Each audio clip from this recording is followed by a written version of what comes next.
All right, Brian, it's time.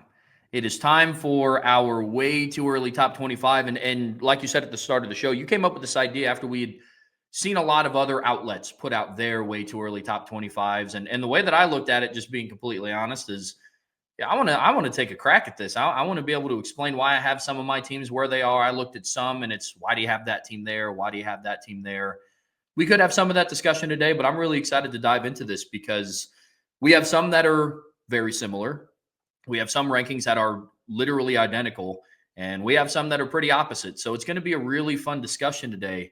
But I'm excited to dive into this and talk through where we see these teams in the middle of February being ranked. Obviously, before the spring transfer portal. But this is going to be a fun topic to talk about today, Brian. I'm ready to jump into this. What say you? Yeah, it is. It was hard to put it together. It really was hard to put together, Trev. And it's not so much like the teams weren't necessarily hard in the top 18, 19 for me. 20 to 25 was a little bit tougher, but it was where do they fit in there? And so the way that I went about it is I just kind of went through everybody's rosters and what they lost and who they have coming in, what who had coaching turnover. And what I found was part of what made it so hard and harder than past years is there's so many of the good teams this past season are losing a ton, including a lot of teams losing quarterbacks. And like there's some teams that were borderline playoff teams this year that one of them I don't have my top 25, you do, but lower. And I'm just like, dude, they weren't that good last year. I mean, they were good last year, but they were barely top 15 last year, and they're losing a ton, and I don't like what's replacing it. There's a lot of teams that are just going to the portal to reload their entire roster. And it's like, I don't know how that's going to go from year to year. And that made it very challenging for me, Trevor, to kind of evaluate and gauge. And I also didn't look at other top 25s. I wanted to kind of be my ranking. And then you look at, after I get done, then I look at your ranking, and then I look at other way too early top 25s. And you're just like, man, like that's interesting. And there's some that I had ranked where I have them, but then after you put it together, you're just like, I don't feel good about that one. I don't feel great about that one. And so that's just kind of the nature of doing this very early. But it's also fun. I mean, that's the thing and this will look different after spring, and it'll look different as we get ready to go into fall camp. Yeah. But I thought it'd be fun to kind of go through it and discuss it. So what we're going to do, Trev, is we're going to list you our 25 to 13. And here's how we came up with this ranking. So I did my top 25. Trevor did his. Then I put them together and I assigned points for wherever they're ranked. So if I have a team ranked number 1, they get 25 points. The team that's ranked 25th gets 1 point, and then it's just a scale that goes like that. So with the number 13 team gets 13 points. The number 14 team gets 12, 15 gets 11, so forth and so on. And then I would take the points they get from my ranking, the points they get from Trevor's ranking, and that's how we came up with the IB top 25. So we're going to give you that. And then as we do that, we'll also kind of talk about where we ranked certain teams. We won't give you our entire top 25 per se. We will give you our specific top 12 as we dive into it. So I'm going to read the top 25 to 13, Trev, and then we'll discuss some of the teams that we had differently. As far as like I had them in, you didn't, you had them in, I didn't. We'll talk about some of the ones that we had a bigger difference on, and just kind of talk about some sleeper teams and some other aspects of it. So we'll start that way. So number 25, we had Iowa State. Number 24, we had Navy. We both had Navy in our top 25. Number 24 was Iowa. Number 23 was Michigan. 22, actually there was let me change. There was a tie with Iowa State and Navy at 25. And Iowa was at 24. Michigan's at 23. Boise State at 22. Ole Miss at 21. SMU at 20. BYU at 19. Illinois at 18. Kansas State at 17. South Carolina at 16. Florida at 15. Miami at 14. And Texas A&M at 13. So 2 Notre Dame opponents in that group. And so that was our ranking, Trev. So to begin with, let's talk about the 2 teams the teams that you had in the top, the one team that you had in the top 25 that did not make the list.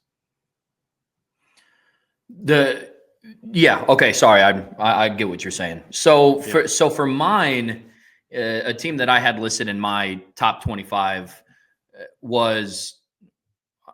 Wait, I'm sorry. Both of the teams that I had listed in, you're saying that didn't make the. Yeah, I thought did both of yours make? Yeah, I guess Iowa State and Virginia Tech did make it. They did both make it. So I had Virginia Tech in my top 25. We didn't have them in. So that because I had them ranked 25th, Trevor didn't have them ranked at all. I had Iowa ranked. Trev didn't have Iowa ranked. Correct? Correct. Here's the biggest one. You had Ole Miss ranked 19th. I didn't have Ole Miss ranked at all. Let's talk about Ole Miss a little bit. We'll kind of start with that one because that's probably one of the ones we have the biggest disagreement on. And I have a feeling I'm going to have a big disagreement with a lot of people on this particular ranking because I don't think a lot of people are going to agree with me on this one. But I left Ole Miss out of my top 25. So let's talk first about Ole Miss and what you think of the Rebels. Yeah, to your point, they lost a lot. This is the difficulty that I had because it's gauging what teams lost and what they had coming back relative to the rest of college football. Because when I first started putting this together, I made out a list of teams and I was like, okay, we're going to see who returning, who's losing what. And Ole Miss is one of the teams that was losing quite a bit. For me, just so you guys are aware, this is the baseline of my criteria for where I ranked anybody. And Ole Miss falls under this category. I look at what they have coming back. I looked at who their coaches are, who had coaching changes. And to be honest with you, not a whole lot of teams had head coaching changes. There was a lot of coordinator and position group changes. Ole Miss, I believe, returns both their offensive and defensive coordinator, and they also return Lane Kiffin. They're returning a quarterback who was on their roster this past season in Austin Simmons, who he only played in garbage cleanup time. They have Logan Diggs starting as their running back. We obviously are familiar with him from what he did at Notre Dame in 2022. For Diggs, it's more of a question of staying healthy, but they lost a lot, especially on defense and their wide receiving core. For me, a lot of the criteria for where I ranked Ole Miss is just what typically Lane Kiffin has done since he's been at Ole Miss. The worst season that he had there, he was 5-5 in 2020, and that was his first year, and it was COVID. And I know we talked a lot about your first year being COVID. That was the discussion that we had with Chris Ash. Yes, he was a defensive coordinator at Texas, but they didn't really have an offseason to implement much. I kind of took that same approach with Lane Kiffin in that he was taking over a program and didn't really have time to lay a lot of the foundation. And that year, they were still able to go 500 and win a postseason game. And then since then, he's had a winning season every year that he's been at the helm. In 23, they went 11-2. This past season, they went 10-3. I ranked them pretty far outside of my top 12 because I don't see them being a playoff team.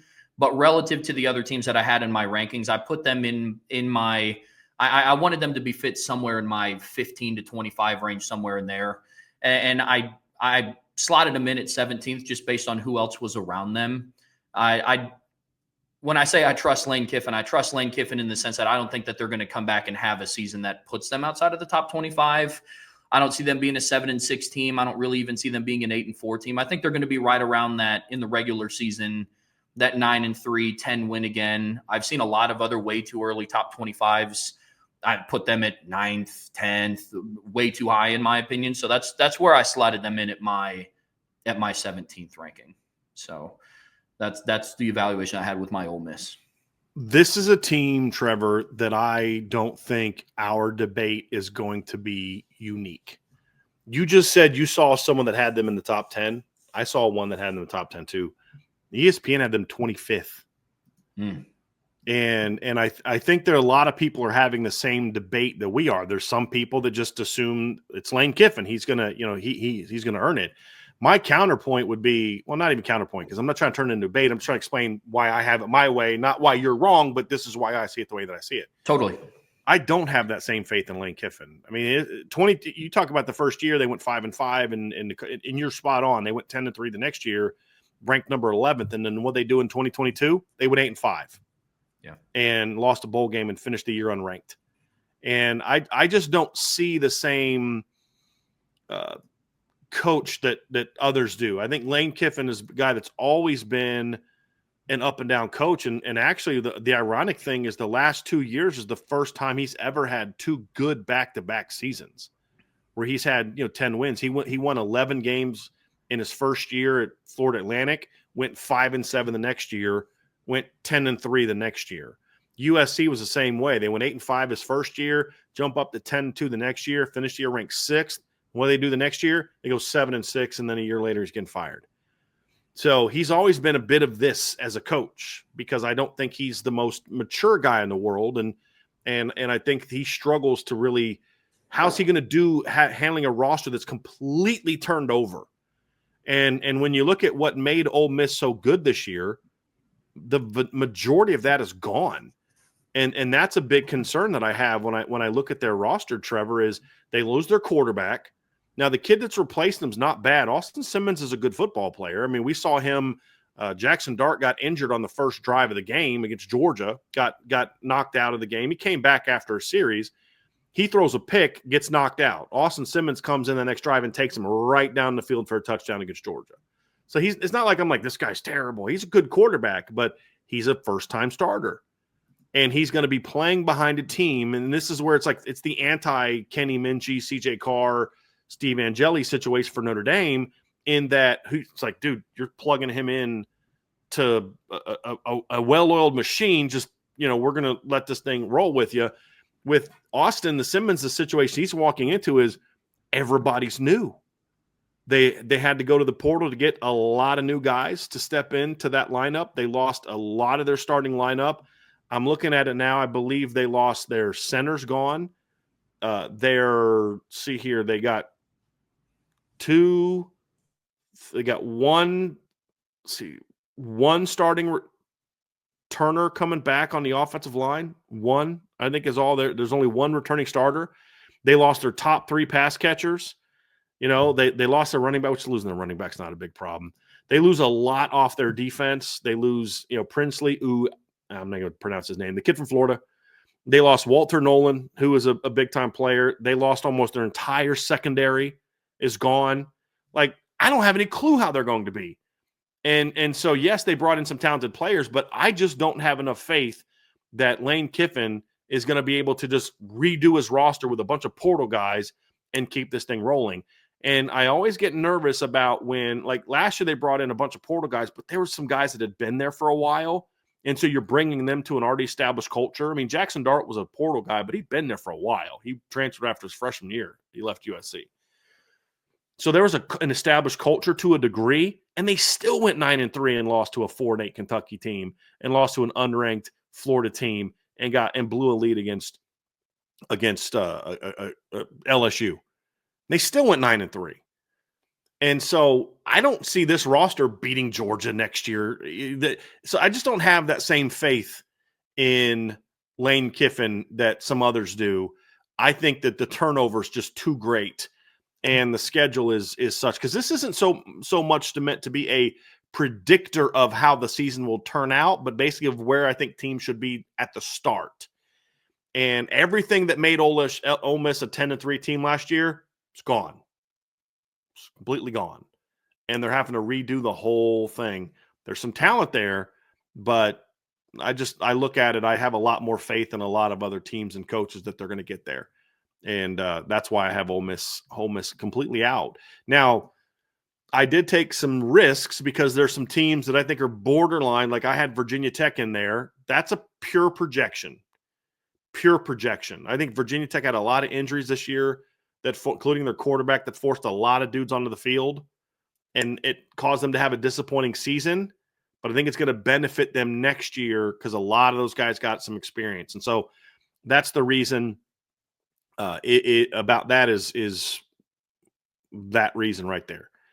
So I'm not as high on Ole Miss. I went with a little bit of a projection of getting Virginia Tech in there. I'm not going to lie about that, but that's one where we had a very big difference on that one. We did have 3 actually, Trevor, of the whole top 25. We only had 3 teams in the exact same spot. Mm-hmm. That was K-State at 16, Florida at 18, and Michigan at 22. let's talk about Michigan, because I want to get your thoughts on this, Trev. I didn't feel great about putting Michigan in there. The reason I did is I still like their defense. They're going to have a lot back. Rod Moore comes back after missing last year with an injury. The edge kid, Derek Moore, is a really good football player. Getting Rayshon Benny to come back. They got some portal additions. Their receiving core is still a problem. Their offensive line is going to look different, but I think it's going to still be pretty good. I loved the Justice Haynes pickup at running back. That's one of my favorite portal pickups of the offseason. But I still think they're going to be good enough in the front seven. Ernest Hausman's back. He was a portal pickup last year. He's going in and out year 2 of the defense. And the way I look at it is Michigan went 8-5 last year with a terrible quarterback situation. And even if Mikey Keene, who's just kind of average from Fresno State, even if he's the starting quarterback all year, that's still an upgraded quarterback from what they had last year. Even if Mikey Keene starts every game they play this year, it's an upgraded quarterback. And that's where I'm at, Trev. That's why I kind of went with them where I have them. I do think they're a top 25 team.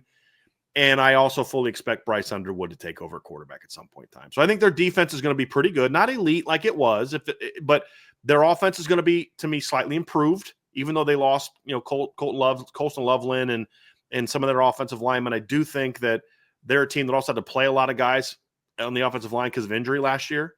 They got a lot of experience. I think Michigan is a team that I have a lot more confidence will actually finish in the top 25 of that ranking. So that's why I had Michigan 2022. Do you see it that way? Do you see it differently? How do you feel about this Michigan team? And did you have as much of a hard time putting them in as I did, or was it kind of, it's a no-brainer for you? I had a little bit of difficulty putting Michigan in. To me, this came down to how they finished their season. And in back-to-back games, they finished their season with a win over Ohio State in the Horseshoe and against Alabama in a game where Jalen Milroe played in a bowl game. Sherrone Moore's going into year 2 as a head coach. I know there's been whispers of him going back. I don't know if it's official yet, but I think Wink Martindale is still their defensive coordinator. I like some of the pieces that they have coming in, but for me, it comes down to a couple things. One, the Justice Haynes pickup from the portal is fantastic. Donovan Edwards did not live up to what people's expectations were. He was a cover athlete of college football 25. Everybody was expecting him to be, the next big dude in college football from a running back standpoint. But Khalil Mullings slowly took that over. I think the Justice Haynes pickup is solid. And I think you hit the nail on the head with the quarterback situation, Brian. Look, their quarterback situation last year was not good. And I don't say this to be hyperbolic. There's throws that Alex Orji missed last year that I am full 100% confidence in that you and I could have made today. And it's just like that. It's hard to run an effective offense when you have that, even when you have guys like Colston Loveland. So for me, I think their quarterback situation is going to be an upgrade, regardless of whether they go with the transfer portal pickup that they got, or if they go with Bryce Underwood as a true freshman. So I think the continuity of having some of your major coaches coming back is there. There's going to be some holes to fill, but they were without Colston Loveland and Will Johnson for the Ohio State and the bowl game as well. So for those reasons, I think they're going to be that's why I have them ranked early for how they finish the season, what they have coming back. But I had a little bit of a tough time with it because a lot of the pieces that they are missing, again, the common theme throughout is going to be we could have stated that claim for a lot of the teams that are here in the top 25. So Michigan's definitely more of an interesting one, but I think they deserve to be in it for how they finish the season. Somebody in the chat said Bryce Underwood's overhyped, and I would say I think he's overhyped from the standpoint of they're acting like he's a generational quarterback. He may be, he may not be. He's still a 5-star. Whether you want to say he's the number one or I don't care. He's a big time. It's like Arch Manning. I think Arch Manning's overhyped. I still think he's really good. I think he's really talented. I think he's more of a top 50 guy than a top 3 guy. But here's the point: is it's not about, even if we just assume that Bryce Young is no better than the 50th best player in the country in his high school class, not a 5-star, not a top 10 player. He should have been ranked 50th overall. He should be no better than the number 5 quarterback in his class. Even if we granted that premise, that's still way better than what they had at quarterback last year. Like way better. Yeah. You know what I mean? Like that's where I'm kind of coming from. It's not even, I don't even look at Bryce Underwood as like he's this savior of the program that's going to come in and lead him to the championship and all that type of thing. I don't even look at him that way. I look at him as he's talented. He's going to be a freshman. He's going to make some mistakes, but he's way better than what they had last. I mean, they had a terrible quarterback situation last year, which is the reason that I said they were going to struggle last year, Trevor. I mean, when we had these preseason conversations, and I was like, yeah, their defense is going to be really good. It's not going to be elite like it was, but still be pretty good. But, guys, they have no weapons to throw to outside of their tight end, and they have no quarterback. None. And that's exactly what they were. And so I think this year I feel better about their offense, and I don't think their defense is going to take a giant step back. It's not going to be easy losing Mason Graham and Kenneth Grant. That's not going to be easy. There's some other guys they lost. But Will Johnson is kind of like Benjamin Morrison. They've already learned how to play without him. And it may have hurt him last year, but Jair Hill got a lot of reps last year with Will Johnson being out, and he got a chance to play well. He's not Leonard Moore, but he played well. That's going to help them this year because they have already learned how to play with Will Johnson. And to your point, they beat Ohio State without Will Johnson. They beat Alabama without Will Johnson. And so I had him in there, but I still have some concerns about their offensive line looking different. How quickly does it gel with the fact that their playmaker situation in the pass game is still a major question mark? And that's the reason I had a tough time with them. But there just weren't a lot of teams that I was sold on behind them to really feel, like it was a real big difference. Any other interesting we both had Florida in top 18. I've seen Florida getting a lot of hype this offseason. I was kind of a little back and forth for a while on Florida. At the end of the day, I like the playmakers on offense. I think their young receiving core is really going to have a breakout season. They have a lot of talented young receivers, and now they're getting a whole offseason with DJ Lagway. As long as the offensive line can just be solid, I actually like this Florida team. And I don't know about their defense. I mean, we'll see. They lost a lot off their defense. There's some guys coming back. They've recruited okay there. It really comes down to, look, Eugene Wilson's got another year. Aiden Mizell's going to be a year older, and they got J. Michael Sturdivant in the portal. I love J. Michael Sturdivant, and you give him he's a vertical guy, and you give DJ Lagway that type of player. I think this offense is going to be pretty good, and their defense was gritty late last year. They were a proof team. 18 is about as high as I can go with them right now, but they're going to be an improved team this year. And their schedule's still hard, but it's not what it was last year. No. I mean, what they were able to do with that schedule they had last year was really impressive to me. To me, the success of Florida comes down to, can DJ Lagway stay healthy? We saw what that Georgia game looked like when DJ Lagway was playing, but he got knocked out. So if DJ Lagway can remain healthy and remain in the starting lineup for the majority of the season, they continue to use him the right way with the young skill talent that they have. I like this Florida team. They're a team that I could see playing above what the initial ranking is for me too, above 18th. Now that's not, I don't believe Florida to be a playoff contending team. Now, mind you, before 2024, I also didn't view Indiana as being a playoff contending team, nor that I believe them to be a playoff team before the season either. So anything can happen. But Florida's a team that I am relatively high on heading into this season because they're interesting to me. What they were able to do with that schedule last year, I thought they were going to be lucky to get 4 or 5 wins, and they Trev, finished. We thought they were going to be lucky to still have Billy Napier as their head coach by the time we got to October. I mean that and the way they played against Miami in the opener was like, yep, he's done. They went to a bowl game. I don't know that there was a more impressive coaching job in the SEC than what he did. If it wasn't for Clark Lee doing what he did at Vanderbilt, we might be like, dude, I know that they weren't great last year, but as bad as that team was supposed to be with all the issues and as crazy as their schedule was, dude went 8-5. He knocked Ole Miss out of the playoffs. They beat LSU. Not only beat LSU convincingly. And their losses were to Miami, Texas A&M, Tennessee on the road, Georgia on a neutral field in a game that was tied in the fourth quarter, and at Texas. That's pretty good. Yeah. I think didn't they have more top 25 wins last year than LSU did? Sorry, I just had to. I had to. I'm actually correct, unless you want to count Nicholls State. They did get a top 25 over number 22 Nicholls State. So, Gotta count those wins for BK, man. Gotta give him those wins. Have to, man. It's hard. It's hard shopping out of that aisle to get wins over Nicholls State. There was one team that I flirted with for a second, putting them in my top 25, and it was Vandy because they have Diego Pavia coming back. That was a team that I thought about for a second, but then I started looking at they would have been in contention for me to replace a Navy or a Boise State. More so Boise State. I'm a little bit high on Navy. Navy returns Blake Horvath, Eli Heidenreich, Alex Tezka, so that's going to be an interesting one for me. But the Boise State one, I flirted back and forth with the idea of going with either Diego Pavia at Vanderbilt or Maddox Madsen. There's going to be a common trend for me as we keep revealing the rest of this top 25 that I put a lot of heavy emphasis on quarterbacks returning. So that for me was another factor with all of the other turnover in college. So that was another thing that I factored in. But I don't know, Brian, did Vanderbilt spark any interest from you, maybe cracking the bottom? No. I looked at them, and yes, Diego Pavia comes back, but I just they lost some good players. I don't love what they have coming back. I didn't love how they finished the year either.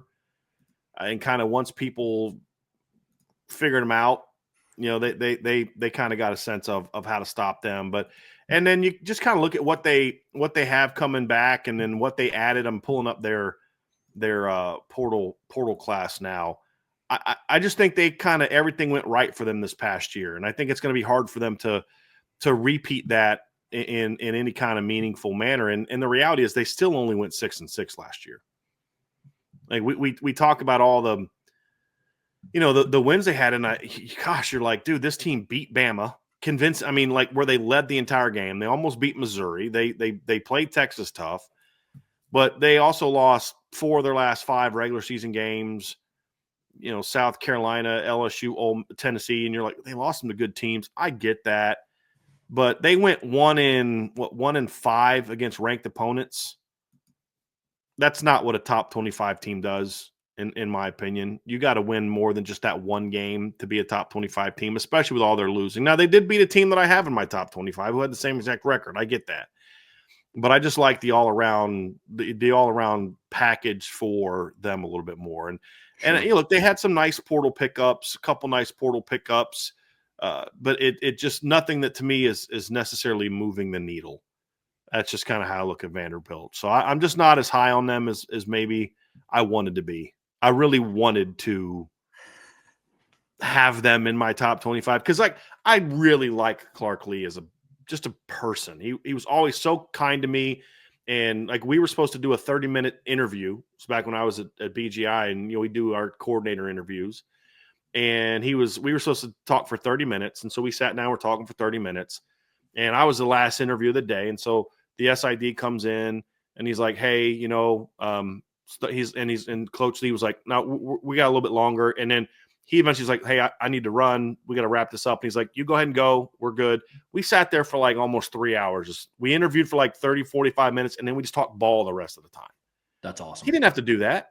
He's got kids at home. He didn't have to do that. He just was treating me with respect and knew my background. So we wanted to talk ball. We talked about different players. We talked about some things they were going to do, and that was just who he was. It wasn't like he was trying to win me over. There's no benefit he gets from being nice to me. There's nothing I can do for him. It's just kind of how he is. And I've always respected him as a person and the value he puts on being a dad. A lot like I put that value on Marcus Freeman. It's one of the things I've praised about Marcus Freeman is he takes pride in being a good dad. And from everything I've heard, and Clark Lee's very similar. And so I root for them. I just look at that roster and I'm just like, I see them being kind of like they were a 7-5, 6-6 team again, which is for Vanderbilt's great. I mean, that should back-to-back 6-6 seasons should get Vanderbilt head coach a pay raise. It's just, I just don't think they can replicate what they did with the guys they've lost and what they have coming in. I don't think it's good enough to replace what they lost. And they were still only 6-6 in the regular season. That's where I'm at. It's a great story. I would love to be wrong about them, but unless they just have some breakout dudes stepping up this spring that we're not expecting, I just don't see a top 25 roster. I don't. So I considered them for, looking through, but I was like, nah, as much as I want to, I can't. Sorry, coach. Love you, man. I just can't do it. Can't do it. I'm in the same boat as you are. I looked, and initially I kind of started my search with what teams have quarterbacks coming back, and Diego Pavia popped into my mind. But then I started going through it, and I do think that Alabama win carried them to a lot of. It's weird when you think about Vandy in 2024. You would have thought they went 8-4 based on Yes. how they were talked about, and then you go back through and you dive into. You had 6 losses outside of, gosh, who they lose to? Georgia State earlier in the year. Mhm. Most of the other losses were relatively understandable. You lose to Ole Miss, you lose to LSU, South Right. Carolina, so Texas. So you get it, but that's why I held them out of mind too. I didn't know if they crossed your radar at all. That's how it was for They me. did. They did. I mean, I looked at a lot of those SEC teams just because you always wonder like who's going to get that big portal class that could jump them up in a way that kind of Vanderbilt did. With the way that Diego Pavia really impacted their program. I don't see it. I don't see it. I looked at Arkansas because I like some of their portal pickups for that reason. But with some of these teams, it's like you're looking at, like, I'll take Arkansas as an example of a team that this is what makes evaluating teams so hard. And I'm looking at their portal. I'm like, dude, they got 22 portal guys. And I'm looking like, oh, they got AJ Green, a running back from Oklahoma State. They got a receiver from Charlotte I like. They got some good players. I'm like, man, that's a good portal class, like 22 guys. Like, man, that's a really good class. And I'm like, let me get down to who they lost. 31 losses. I'm like, good Lord. Like, it's crazy. It really is nuts to be able to look at all this. But what's interesting, Trev, we did a conference breakdown, and as part of this, and I had 8 SEC teams, 7 Big Ten teams, 4 ACC teams, 3 Big 12 teams, and then 1 from the Mountain West AAC and Independent. You had 9 SEC teams, 6 Big Ten teams, 4 Big 12 teams, 3 ACC teams, and then 1 of each of those same conferences. And so, I mean, I do think the SEC has more teams that I think deserve to be in there. But I also think that there's a little bit of that bottom level. I could see this team flipping in for that team and some of that. But I think the just a lot of those SEC teams, there's just too much uncertainty of, yeah, they're adding some good players, but they're losing a bunch of good players as well. And that makes it hard for you to really evaluate who's going to be good, because it's going to be a challenge just with some of those teams, because they turn their rosters over so much every year. I mean, Arkansas's roster is going to look way different. Oh yeah. Look at Arkansas's roster this year and just look at their roster 2 years ago. And it's like, it's not even the same team from what it was 2 years ago. Oh yeah. I just wrote up my way too early opponent preview for them, and it's crazy having to go through. Like, it's fun to do all the research, but it's crazy having to track down who left, who came back, who's departing, who's doing this, who's doing that, and it's crazy. It's absolutely crazy, which is another thing that made this so hard to rank these teams where they were going, because it's, you hear names like, I think it was Ole Miss who got Harrison Wallace. He was an old receiver from Trey Penn Wallace, State, and that name pops off the page. You recognize it, but it's just like, oh, I think he was the Penn State's top pass catcher as a receiver, I believe, this past season. Let me pull it up. So outside of Tyler Warren, as a receiver, yeah, he was their top pass catcher amongst the receivers. 46 catches, 720 yards, and 4 touchdowns. But then you're like, okay, but he did not. Notre Dame shut him down completely. He didn't do much against Boise State or SMU. He had 2 catches for 45 yards against Ohio State. He had 3 for 38 against Illinois. Like really, that doesn't blow me away. And you're asking that guy to basically replace Trey Harris. I mean, you're asking that guy to replace Juice Wells, and a new quarterback. It'd be one thing if Jackson Dart was coming back, he'll get those guys ready to go. I like Jackson Dart. I thought he had a really good year, but that's all that with a new quarterback. That's interesting. Trev, there before we jump in our top 12, there were 2 teams I had outside the top 12 that you had inside the top 12. So I'm just going to talk about them for me now, and then you can talk about them when we jump into the top 12. I had Miami at 13 and LSU at 14. And part of the reason I had Miami at 14 is because obviously they lose a lot, but almost everybody's losing a lot from last year. It really is it's almost like if you're just going to tell me you don't have a team there because they lose a lot, you're losing me, because it's well, everybody kind of loses a lot from last year. It's it's just kind of It's just kind of the reality of college football right now that everybody's losing a lot. But when I look at Miami, I do think they have a lot of talent coming back, because I actually went into this thinking I was going to have Miami even lower, probably like 15 to 17. But I had him 13 because I do like the pickup of C.J. Daniels. That helps somewhat overcome the loss of what they had. They've got some talented younger players. If Nikar can have I'm projecting a lot with Miami, having him 13. I'm projecting that Jashisa Trader steps up and has a solid second season. I think C.J. Daniels is going to be a good pickup. I loved Nikar coming out of high school. They had a couple losses on the offensive line that were big. You lose Zach Carpenter and Jalen Rivers.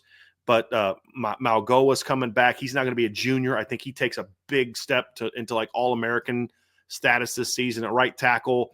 I getting James Brockermeyer, he's not a super talented guy, but he's a real steady guy at center from TCU's Blake Brockermeyer's son and Tommy Brockermeyer's brother. Markel Bell at left tackle, I think will be fine. They had some other guys that have played it decent. I think their offensive line is going to still be good. I like their running backs, Jordan Lyle and Mark Fletcher. I think they'll be able to replace Damian Martinez enough there with that production. I think there'll be more big play this year, where Damian Martinez was more of like a bit of a hammer. I think Jordan Lyle gives you a bit more juice. Defensively, they lose some key players. There's talent coming back on the D-line, but there's a lot of question marks there. I think their linebackers are pretty good. I was a big Raul Aguirre fan coming out of high school. He's got a big task in front of him. He's got to replace Francisco Malgoa, the older brother of the offensive lineman. But I really liked Raul Aguirre. He was a top 100 player for me coming out of high school. He was a key rotation guy for them, made 27 tackles last year, kind of off the bench at that spot. I think he's going to be a really good player now going into year 3. So there's some spots there. And I thought they had one of the best position group portal sessions. Like what they did at cornerback in the portal was excellent. You're getting they got they obviously they had the Xavier Lucas pickup, which was the big controversy about, Wisconsin wouldn't let him get in the portal, and then he sued, and they got him, which I don't love the way that went down. They got Charles Brantley from Michigan State. They got Ethan O'Connor from Washington State, and then they got Emmanuel Carnley, and I forget where he played at. Was he Arizona? Was Carnley at Arizona? Yeah, he was at Arizona. He's a solid player. I loved him as a fourth guy. If they're bringing him in to start, I'd be a little bit more nervous about that. But here's why I couldn't put them higher. I have a lot of question marks about their defensive line. Whether there's a lot of talented players, but there's a lot of guys that I question their motors and their attitudes. If those are still questions next year, they're not going to be a playoff contender. But if those guys hit, Miami could jump up quite a bit. The biggest question mark is quarterback. Number one, I'm not a big Carson Beck fan, period. A lot of guys can look good at quarterback when you're throwing to Blake Bowers and Ladd McConkey and guys like he was throwing to a couple years ago. I'm not a huge fan of his. He turns the ball over away, and it's bad turnovers. But also, he's now coming off of a UCL injury. I'll be shocked if he's healthy to start the season. And I don't love the quarterbacks behind him. Emory Williams is okay. He was solid in the bowl game, but he's not a starter. He's not an impact guy, in my opinion. That's really what did it for me. I think the rest of the roster is good enough for them to be 13th. I think you can make a case to drop them a couple spots. I think Illinois has a case for their returning rosters more stable than theirs, but I just think the upside of Miami I like a little bit better. So that's why I'm 13th. And then the other one for me is LSU. And I can't wait to hear your comments about LSU. We're not far off on Miami. You have them 12th. So you'll get a chance to talk about them if you want, but I'm just right outside the top 12. LSU I have at 14. They're a team, Trevor, that probably has the biggest range this year for me. And here's what I mean by that. I think, as we talked about the other day, LSU, if they can put it all together, if everything clicks this year, I think LSU could be not only a playoff team, but a team that's competing for the SEC championship or at the very least hosting. Look, they've got talent coming back. Obviously, you got Garrett Nussmeier. I'm not as high on Garrett Nussmeier as other people, but he's still a good quarterback. I just don't think he's like, top 10 NFL draft pick and Heisman can. Not that. He's going to turn the ball over a bunch. He's a bit of a gunslinger. He's going to take some chances and make some mistakes. And I think he gets a little – I got through this debate with a buddy of mine. He's like, if Garrett Nussmeier goes in the portal, you got to take him. I was like, no, you don't. You know what I mean? Like I'm good with who that Notre Dame has. But you also can't deny that he passed for 4,000 yards and 29 touchdowns. He's a good quarterback. Now, my counters, he passed for 4,000 yards. He averaged 7.7 yards per attempt because he threw the ball a lot. And that's part of it. I believe this year you're going to see them try to be a little bit more balanced. At least maybe that's the wishful thinking. I looked at the way that they kind of used Caden Durham late in the year, and I think the way he played late makes me believe that they're not idiots and they're going to be more comfortable using him more. He had 21, 14, 11, and 13 carries in the last 4 games. If they're smart, they're going to say, hey, this is a solid football player. Let's use him more. They got a nice deep backfield. Their defense should be better now going into year 2. They had some solid portal pickups. Nothing that was earth-shattering. They did have a couple DBs that everybody's excited about. I think they're good pickups. The big key for me is going to be Jakeem Jackson. If he can get healthy, if he get fully back to being in good health, I think that'll end up being a really nice pickup at corner. The kid they got from Virginia Tech's a good football player. I think he's a little overrated in the portal pickups. People rank him as like a top 10. I don't see that, but here's the point. But is he better than what they had? Absolutely. So even though I may think the hype is too much for what they're saying he is, that's irrelevant. That hype doesn't win football games. It's, is he better football player than what they had at that position last year? And I think that's the significance. But here's what it comes down to for me, Trevor. I have major question marks about their offensive line. Major question marks about their offensive line. And they lost some pretty good players on the defensive line. Now, they got some portal guys and some young guys, but it's a major question mark. When your 2 biggest question marks going into a season are your lines, that means there's a wide range of how things could go. If it hits and it's all about your skill talent, it goes up. I think their receiving core is still going to be pretty good next year. Obviously, you lose Kyron Lacey, but they added Nick Anderson, who's a good football player. Barry Brown's a good football player. Very dynamic return guy. They've got Aaron Anderson coming back, who's a real shifty after the catch kind of guy. You obviously have Chris Hilton coming back. So there's some talent there. Pass catchers, they should be good. You have a quarterback run game, but the offensive line's a major question mark for me. You lose Will Campbell, you lose Garrett Dillinger, you lose Emory Jones. Those are 3 pretty good football players. You lost Mason Taylor at tight end. The lines are my concern. So if the lines hit, you're now what we talked about, SEC title contender, maybe hosting a playoff game. If the lines struggle, then I think they fall down and you're a borderline top 25 team, just like they were last year. That's how I see LSU. And so what I did with my ranking is I put them right in the middle of those 2 spots. That's why I had them 14, because it is such an uncertainty. So that was mine. Any other teams? Now, you had 2 teams outside of – you had 3 teams outside of the top 12 that I had in the top 12, if you want to talk about them now: Indiana, Arizona State, and Texas A&M. What did you like about them? What has them outside of the top 12 for you? Yeah, Indiana, actually, I had them ranked lower than I had Indiana ranked 13th. And now in the finished one, but initially I think I had them somewhere around the 20th range. And then I went through and I dove into how much they do actually have coming back. And it's quite a bit. I didn't know D'Angelo Pons was coming back. I was really high on him. I think he's a really good corner. They have some good pieces coming back on offense and defense. I think they have a lot of momentum. I mean, they just had their best season in program history in 2024, made the playoffs. So I moved Indiana up to 13th, and kind of how I formulated it, I almost looked at, almost like a playoff lens. Like I looked at it as I think IU is right on the cusp, and that's why I have Miami ranked 12th. Is like I would have Miami as my first team out of the playoffs just based on how they're put together. I'll talk about that when we get actually inside of the top 12. But Indiana, for me, climbed up to the ranks to 13th just because they have a lot more coming back than what I expected. They have Mike Shanahan going into another year. Curt Cignetti, I think, is the perfect leader for that program because he has a little bit of everything that you need to be a successful head coach at a school like Indiana.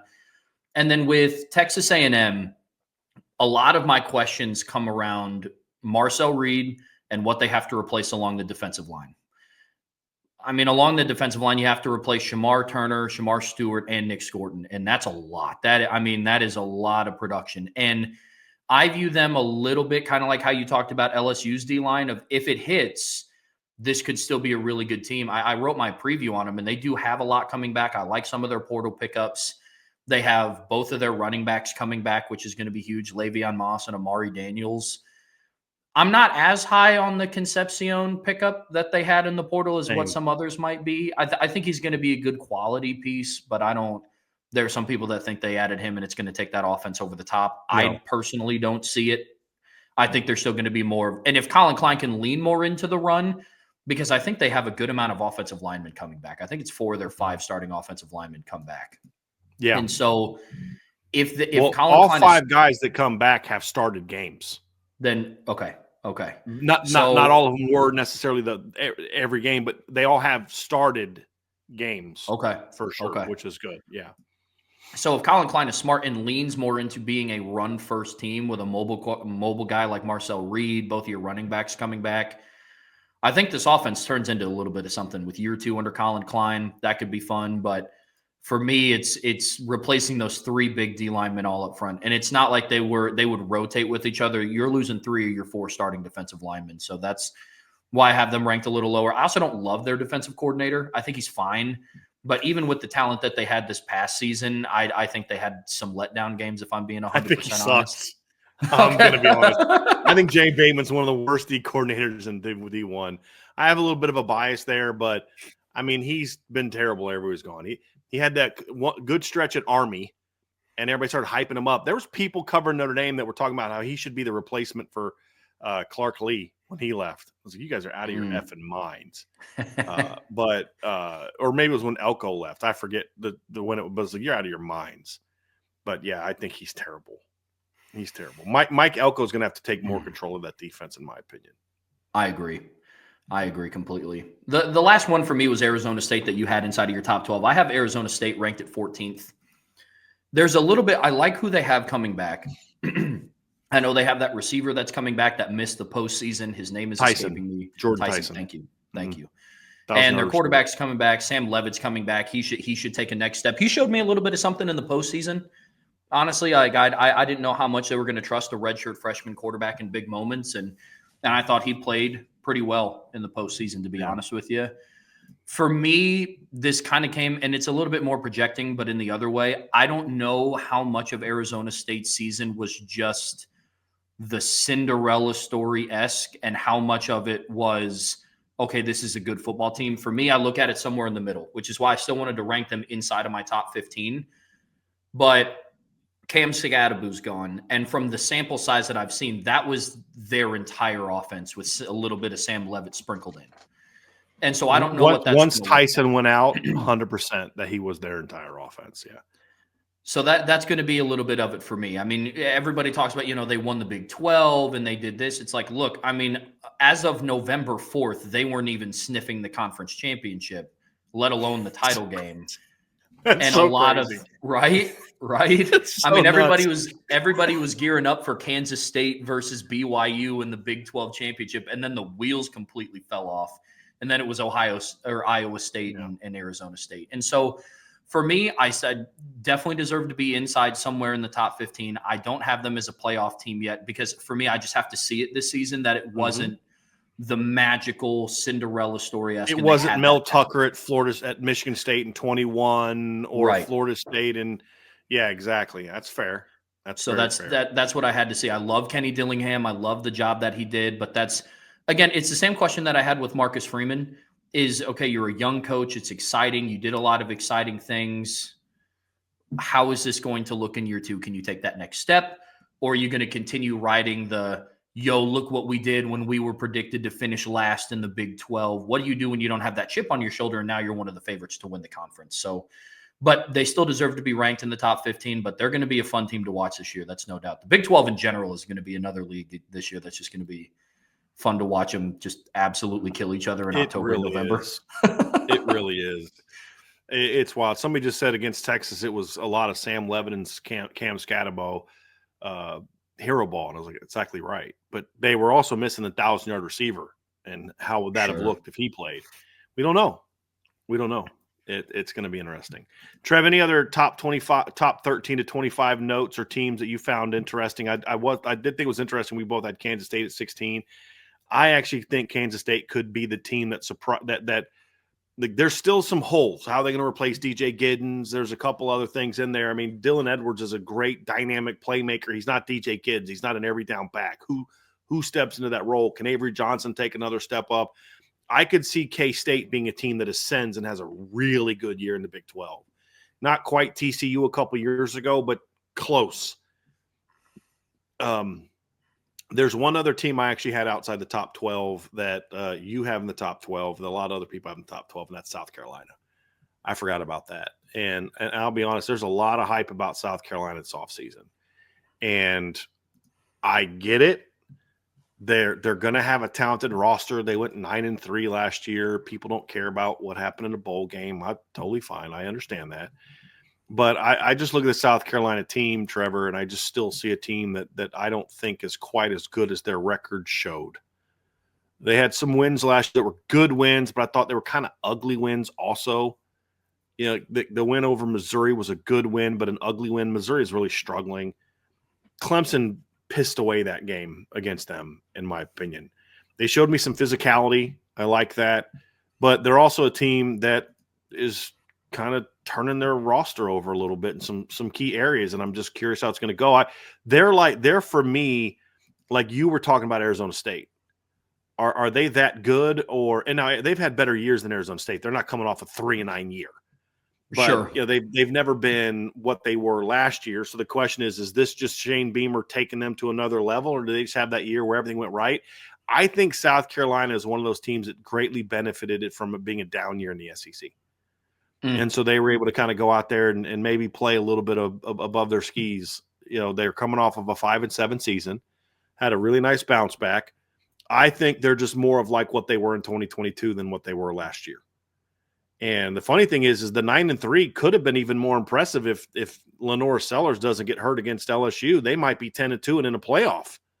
So, I mean, look, they were legit last year. I'm not taking anything away from how good they were against their schedule last year. But there's just a couple things that concern me. Number one is they have some very key losses, but the biggest thing is a lot of their losses are up front. Losing Kyle Kennard is huge. Losing TJ Sanders is huge. You know, losing the safety they have was a really big loss. They lost some. Rocket Sanders was big for them last year, in my opinion. He was a really good player for them last season. Really good compliment to Lenore Sellers, you know, providing that 230-pound back that complemented their running quarterback last year. And I look at their roster this year, and they're basically rebuilding their offensive lines through the portal. And Trevor, you and I have seen this before. We now have some data to evaluate how that goes with teams. And what we've learned is that rebuilding your lines through the portal doesn't often work out real well. And that's a big concern I have. They're going to have at least 3 starting offensive linemen this year projected to be from the portal. Their defensive line outside of Dylan Stewart, who is a dude, and Desmond Iamazzulo are going to be new guys. I mean, the rest of their depth chart is going to be replaced. Their entire linebacking core is essentially portal guys. They do bring back their secondary for the most part. So, but when I look at a team like this that had a great year, but it was sort of by the skin of their teeth. In a lot of instances, they averaged 30.5 points per game, gave up 18.1.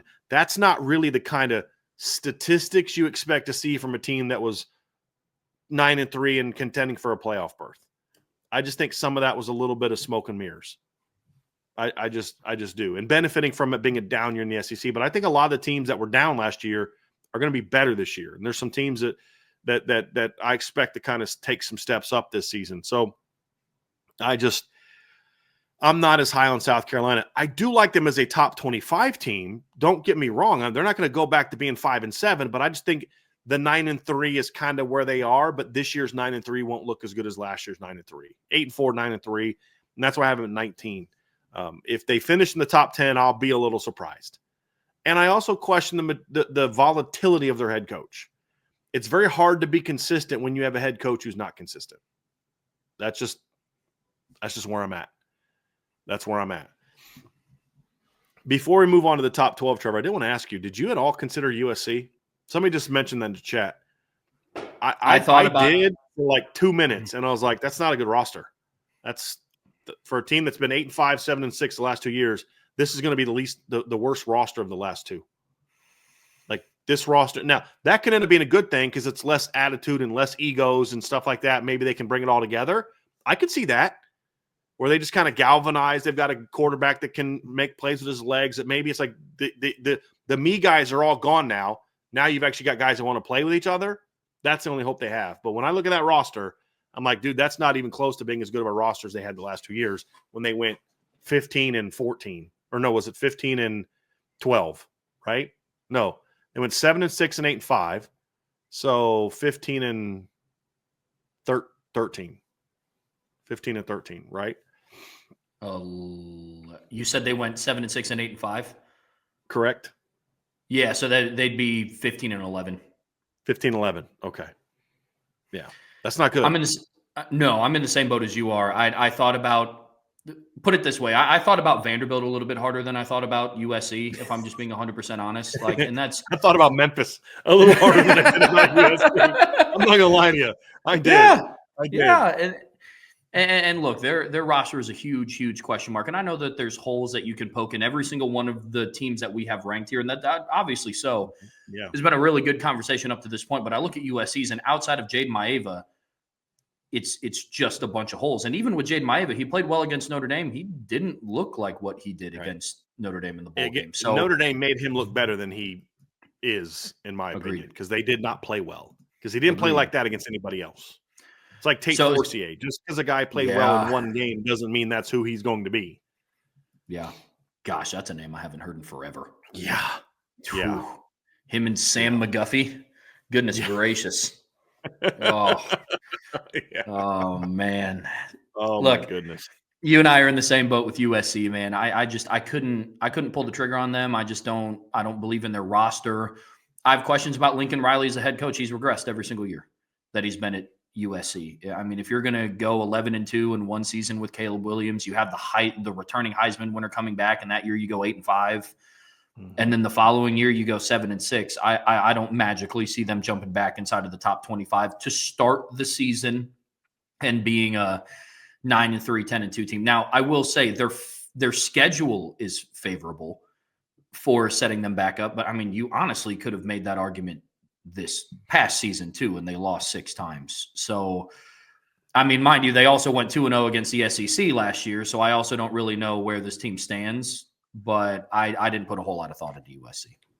Who is the biggest sleeper team that you looked at that you say this team could surprise some people and quickly jump into the top 25? Because I actually had one, and it made me feel dirty thinking about it and coming up with them. But it's a team that I'm like, they need a couple things to go right. But if those things go right, they're going to shock a lot of people this year. I'll tell you who mine is. Mine's Auburn.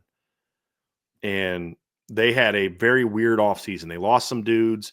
They added a bunch of transfer guys. But they also have a lot of guys already on the team that are expected to kind of to step into roles. It really just comes down to what happens at quarterback. Is Jackson Arnold going to be the guy? Is he able to go? And you look at a team that was in a lot of the games they lost. They were in last year. I don't like Hugh Freeze, but I look at this football team, Trev, and I'm like, there's some talent there, man. There's some talent there to work with. If he doesn't just screw that team up again, Auburn could be a bit of a surprise team this year. And it just makes me feel gross even saying it, but their roster's better than their 5-7 record was last year. And there's a lot of talent coming back. And they, as they're always going to do, added a lot of portal guys. And their incoming freshman class, too, is going to make its presence felt like immediately. My one sleeper team that I didn't rank, and maybe I'll learn my lesson finally after this season, but it's Nebraska. They're a team for me that I would not be surprised if they took a jump and it's like, hey, like they're 17th right now in the country. Mm-hmm. I could see that. It's like the early August or early October, and the rankings come out and everybody pays attention to what happens in the top 10. But then you just start to see the Cornhuskers kind of start to sneak up there. Look, at one point last year, they were 5-1. They lost to Ohio State 21-17 in a good game where they outscored and outgained Ohio State in the second half of that game. Mm-hmm. And they did all that while Dylan Raiola was a true freshman. Now, I have a lot of questions about Matt Rule and if he can be the guy. I also have some questions about Dylan Raiola, and for me, it's more not really on the field play because a lot of the mistakes that he made were you're a true freshman quarterback starting in the Big Ten. Yeah. For me, it's a lot of can you be, which I believe is a true factor as quarterback. Like, can you be like your authentic self? Like, can you kind of set aside this I want to be Patrick Mahomes thing, Right. and Yes. just be Dylan Get your Raiola? own freaking haircut. Get your, like, dude, stop Yes. trying to be his mini me. Literally, like you're not get baby your Pat. right. Yeah, get your own pregame routine, like to the T. I'm not saying change your number. I'm not saying do all this other stuff, but Or to a even T. mimic your style after him is fine. My playing style's like his. That's fine. It's the weirdness of I warm up like him. I cut my hair like him. That's creepy. That's like that weird baby Gronk stuff. It's just like, dude, this is creepy. Like, this is weird. Focus on being you. Like Dylan, like Quinn Ewers had a lot of that in him. He's had that mullet as I'm known by my mullet. Dude, you're not defined by your hair. You're defined by how you play the game and how you lead your football team. And if he can grow up, Trev, to your point, then, and I'm with you on that. He's going to put up numbers. He's going to make some big time throws, but is he going to lead? And they're going to have a shot to start off 5, 6, 7, and 0, 8 and 0, like they did. That's the talking point's going to be again, because Cincinnati in a neutral field, home against Akron, home against Houston Christian, home against Michigan, home against Michigan State, at Maryland, at Minnesota, home against Northwestern, home against USC, at UCLA. And then at Penn State, home against Iowa. The schedule's set up for them to win 9, 10 games. But will they?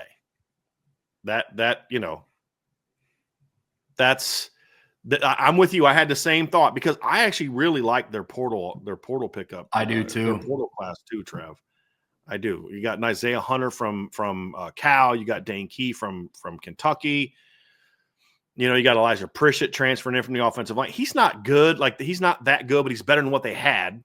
He's better than what they had, in my opinion. Good quality running backs. You got a lot coming back on their defensive line. They lost some very key players off their defense, like Ty Robinson, but I think they have some good players coming back. They should be a better team, but to your point, will they be? And that's why I had them outside the top 25. They're a prove-it-to-me program. And you said this yesterday, dude, or was it yesterday or was it Tuesday? But you made that point. It's like I got to see it, and that's where I'm at. That's why I left them out of my top 25. I got to see it. Same. Same. It would not surprise me if at one point in the season, Nebraska was sniffing the top 15 and they were 8-1. It would also not surprise me if they were unranked in 5-3. And so that's kind of the disparity that I look at Nebraska. Kind of, this is what your ceiling is. You could be in the contention of, hey, if things break right, like similar to what Texas A&M last year was in the SEC. Like, if depending on if things can break right, you can capitalize on a win here or there. Maybe you give yourself a chance to play for something bigger at the end of the year. But then again, it also wouldn't surprise me if the door gets very dramatically shut on them. And it's like, okay, well, they're going to go play in the Pop-Tarts Bowl and we'll watch them battle it out with, Right. So, yeah, like they could start 8, 9, and 0, but I could also watch Michigan come into Memorial Stadium and smack them around physically like Illinois did last year. It was a close game, but Illinois physically punched them in the mouth. I could see Michigan State coming into Memorial Stadium and doing that. I could see them choking the game away at Maryland or at Minnesota. Like that. That's the thing, is that you just don't know what to expect from them on any given week. Because I thought they turned the corner last year. They started like 5-0 or like 5-1, 6-1, something like that, and then just fell apart down the stretch. And like you said it at the time. I think that Indiana game broke them, and they just weren't the same team after that. Even though the next week, I think it was I think it was that back-to-back stretch where they got blown out by Indiana. They tried to rally the troops, only to choke the game away in the fourth quarter against Ohio State, and then that was what they were never the same after that. So that's where I'm at. So Trev, we're going to move on to the top 12 next, but I did want to, if y'all could do us a favor, we haven't done this yet, but could you hit that like button down there for us? See that little thumbs up down there? Go and hit that for us. We would greatly appreciate it. If you're listening now, just take 3-4 seconds. It's really all it takes to just go ahead and hit that thumbs up for us. We would greatly, greatly appreciate that very much. And we're going to have some stuff coming out here over the next couple weeks on the message board. That's going to be a lot of fun. So you're going to want to check that out as well. You can sign up for the message board at boards.irishbreakdown.com. So Trev, I want to get into the last part of this breakdown and with our top 12. And we went top 12 because these are basically like the playoff range. Now, Obviously, it could end up not being this way because, get to the 5 conference winners, all that type of stuff. But this is kind of our top 12. So we're going to go 12-1, and then we'll talk about where we have. We'll then give our individual top 12. So this is the IB top 12 of us both ranking them. And then, Trev, you'll give your top 12 and just talk about it a little bit, and I'll do mine, and then we'll have some fun kind of going back and forth on it. We had Indiana 12, Arizona State 11, LSU 10, Tennessee 9, Alabama 8, Clemson 7, Georgia 6, Oregon 5, Texas 4, Notre Dame 3, Ohio State 2. Now, they had the same number of points, Ohio State and Notre Dame, but I went ahead and put the Buckeyes ahead since they're the defending champs. And then Penn State number 1 in our top 25. And so it was interesting, Trev. We had the same top 4, but because we had a very big difference of opinion on a couple teams, Penn State ends up getting the most points. So first, give me your top 12 and just share with the people, Trevor, why you had teams where you had them, and then we'll dive into some other aspects of it. Yeah, so this is when it's really going to highlight what the criteria was for me ranking the teams where I had them. And honestly, the hardest time that I had with this was the top 12, because there's a lot of arguments that you could make about some teams that may not necessarily fit the criteria of other teams. But in order from 12-1, mine specifically, I had Miami 12, I had Alabama 11, I had Tennessee 10, South Carolina 9, LSU 8, I had Oregon at 7, I had Georgia at 6, I had Clemson at 5, I had Ohio State at 4, Notre Dame at 3, Texas at 2, and then I ranked Penn State number 1. So when I went through and I made my rankings, I went through and I started looking at who has who coming back, who has what coming back. And I tried to project as much of what 2025 is going to mean for my top 12. And I'll start at the top. I know it's going to ruffle some feathers that I put Penn State first. And I honestly, for a second, I kind of ruffled my own feathers a little bit because it was just weird putting Penn State number 1. I'll be honest, because I talked all last year about how I thought they were overrated. Now, with that being said, when I mean overrated, I do not think that they suck. And I didn't think that they sucked last year. I just didn't think that they were the 3rd best team in the country. I thought they were top 10. I just didn't think they were 3rd. Thus, I think they were overrated. And there's a lot that they have to prove. But what they have coming back, they have Andy Kotelnicki going into his 2nd year. Drew Aller's coming back. Nicholas Singleton and Katron Allen are coming back. On the defensive side, they have Dennis Sutton coming back. I think Zane Durant's coming back. They're returning, I think, 3 or 4 of their offensive linemen. They hired Jim Knowles. Technically, they have 5 guys coming back who started on the offensive line last year, because the Donko kid who started the season off as a starting right tackle got hurt, and then Nolan Rucci started a bunch of games. He's back too. The only guy they lost from the starting lineup was Sal Wormley. But they had 5 different guys start a bunch of different games because of that injury situation to Anthony Donko. Okay. I think he got hurt against Minnesota, and then Nolan Rucci took over the rest of the season at right tackle. But yeah, I think you're right. Shelton comes back, Ione comes back, Nick Dawkin comes back, and then both Donko and Rucci come back. Now, when I'm looking at this team on the opposite side, the questions that I had about them, yes, I love the Jim Knowles hire, but it's also Jim Knowles in his 1st year. I think he's a proven defensive coordinator, but you never know what that looks like going from Tom Allen to Jim Knowles. It's a change in coordinator. But I think if you could paint a scenario, you go get a defensive coordinator that just put together a fantastic season at Ohio State and capped it off with a national championship. How do you replace guys like Abdul Carter and Tyler Warren? That's a big question mark for me. And then the last one, it's the biggest big picture one. Excuse me. Can they get over the hump? Can they finally get over this is what James Franklin's record is over winning opponents and yada, yada, yada. But when I'm able to put that aside, because I have strong opinions on James Franklin, I do. And I think I made some of those known when they were getting ready to play them. But when you look at the fact of the matter, yes, in the regular season, they still lost to Ohio State, which is pretty standard to what they've done his entire tenure. They made the Big Ten. They played Oregon significantly more competitive than what I thought they would have. Because we said going into that game, if this turns into a barn burner, I think Penn State might get boat raced. And for a second, it was knocking on the door. That it was 28-10 at one point, and they continued to battle back. They won 2 postseason games against quality opponents. Now, I do think that Texas and Penn State had an easier path than what Ohio State and Notre Dame did, but they still won 2 playoff games. Yes. Yeah. They played Notre Dame really hard in the Orange Bowl, and they showed me a little bit of something there too. And fact of the matter is like James Franklin did some things this past season that I didn't think that he had in him. I thought, even though it was a loss, I thought his coaching job against Oregon was pretty good. Yeah, they battled. I do. So that was a bad matchup for them. Oregon's a bad matchup for them. Yeah, that's that's how it is for some teams. For whatever reason, Michigan's just a terrible matchup for Ohio State. Because even the bad version of Ohio, Michigan beat them. It's like we talk about Dabo and Syracuse when Dino Babers was there. Don't know what it was, but it just seemed like Syracuse is the one team in the ACC when Clemson was really good that could just give them a game, beat them in 17, almost beat them in 18, gave them a game again. I mean, it's just that way sometimes. Well, it's like that's how Notre Dame was against Stanford on the road. They went winless at Stanford from 2007 to 2019. On the road for whatever reason. So for me, that's what it was. Do I have faith in James Franklin? I don't know. It remains to be seen. But there's a lot of coaches in here that I have question marks about, because if I were to rank it based on my confidence of the head coach, there's only 3 active coaches right now that have won a national championship. So if I were to rank it based on just my confidence in the head coach, I'd go, Clemson 1, Georgia 2, Ohio State 3, and then you can fill in the rest behind there. So I tried to evaluate it. Let's be real, Trev. We've seen some coaches. We've seen some teams win titles in spite of coaching in recent years, including the one we just saw less than a month ago. We saw that in 2019 as well.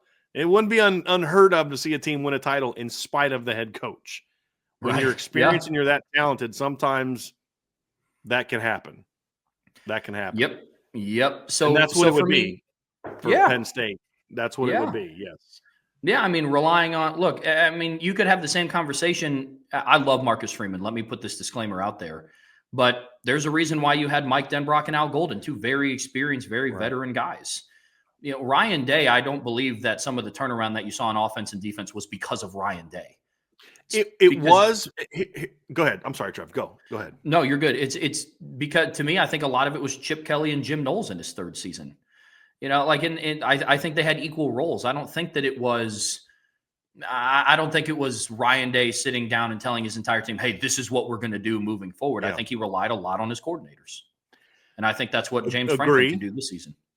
Agree, but Ryan Day's the guy that hired them, because I think Ryan Day recognized where he needed to take the program, and he needed those kind of coaches where it wasn't him carrying the day in every aspect. So I give him credit there. He recognized his shortcomings to a degree. I don't know that James Franklin necessarily did. Like he did from hey, I need better coordinators, but I still don't think James Franklin knows why he can't win a big game. That's the thing. And I don't know that Penn State has the talent to necessarily overcome that, but you can't deny that this is a really good roster coming back. Really good roster coming back. Trev, I want a couple other teams I want to talk about. We talked about Ohio State. I know why you have them 4th. And honestly, if it wasn't for my philosophy of barring something extreme, and they were close to that, you're the champs until someone beats you. That's how I view it. That's just my motto. That's what I live by. Fair enough. With few exceptions. Michigan last year was an exception. That's why I'm the number 1. I don't think they are the best team in college football coming back, but that's just how I believe it. I had Penn State 3, so we're not that far off. I had, I'll just give my 12 real quick. Tennessee 12, Indiana 11, A&M 10, Arizona State 9, Clemson 8, Georgia 7, Bama 6, Oregon 5, Texas 4, Penn State 3, Notre Dame 2, Ohio State 1. So our top 4 is the same. Mm-hmm. It's just we have a different order. I have Ohio State 1, you have them 4. I'd be closer to you if I didn't have it. Notre Dame 2 for me, 3 for you. Penn State 3 for me. Penn State 1 for you. Texas 4 for me, 2 for you. That's one that I thought was interesting, because if you're just going to go off of roster talent, then you can make a case for Texas at number 1. 2 is fine. The reason that I went a little bit lower is because I still have made some major question marks about them in regard to there's just too many key positions where there's some uncertainty. And it's you hear me talk about this a lot. If my question marks for you are at quarterback and along the lines, I'm going to ding you. I don't think Texas has a question mark at quarterback the same way that I don't think Notre Dame has a question mark at quarterback. It's a question mark from the standpoint of, how good is the guy going to be? But they're going to be good. It's just what level. But I don't think either team is going to need that guy to carry him, especially Notre Dame. But for me with Texas, the lines are the issue. And here's what I mean. They got bullied against Texas, or against Georgia both times, and their offensive line got bullied by Ohio State. Now, their defensive line held their own better in those 3 games, but their offensive line got bullied in those 3 games. They couldn't run the ball. They didn't even try to run the ball. That's why they're first and goal from the 1. They tried 1 run and then let's go run, toss, sweep, and all this because they knew they couldn't gain a yard on Ohio State in 4 plays. At least they didn't think they could. Then you lose 3 starters from that offensive line. That's my big concern for Texas. And why I have them for. And if it wasn't for some major question marks with Oregon, Bama, Georgia as well, I might have dropped them a little bit lower. They have as much potential as any team in the country, in my opinion.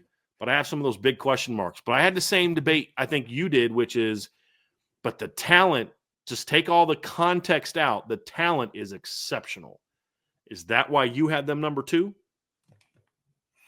The separating thing for me at putting Texas at 2 and not Notre Dame number 2 is they know who their quarterback is. Mm-hmm. And that was literally, if I'm just being completely transparent, that was the one thing that decided it for me. Now, that is not me saying that I think Arch Manning is going to be better than CJ Carr, or Kenny Minchie, or Steve Angeli.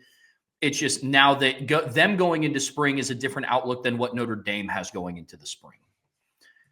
Once you combine that with the talent that they have, because some of it they're replacing star power in the same way that Notre Dame is. Not as much along the offensive line. I mean, if at all on the offensive line for Notre Dame, but you go through and they're going to have to find a way to replace Kelvin Banks, Jahdae Barron, Andrew Makuba, Matthew Golden from the receiving corps. Receivers, if I'm being honest, I'm not too worried about for Texas. They have a lot of really great young talent. I think Wingo's they're just going to be young, but they're going to be player. super talented. Mm-hmm. I agree. Gunnar Helm is going to be a big question mark if they can replace the production at tight end because he was their leading pass catcher last season. I don't put much weight into losing Isaiah Bond. He had a big name coming over from Alabama, but he didn't do a whole lot in big moments for Texas, and he was also banged up towards the end of the year. But in the same light that Notre Dame has, it's, can they replace Kelvin Banks? Can Notre Dame replace Riley Mills? Can Texas replace Andrew Makuba?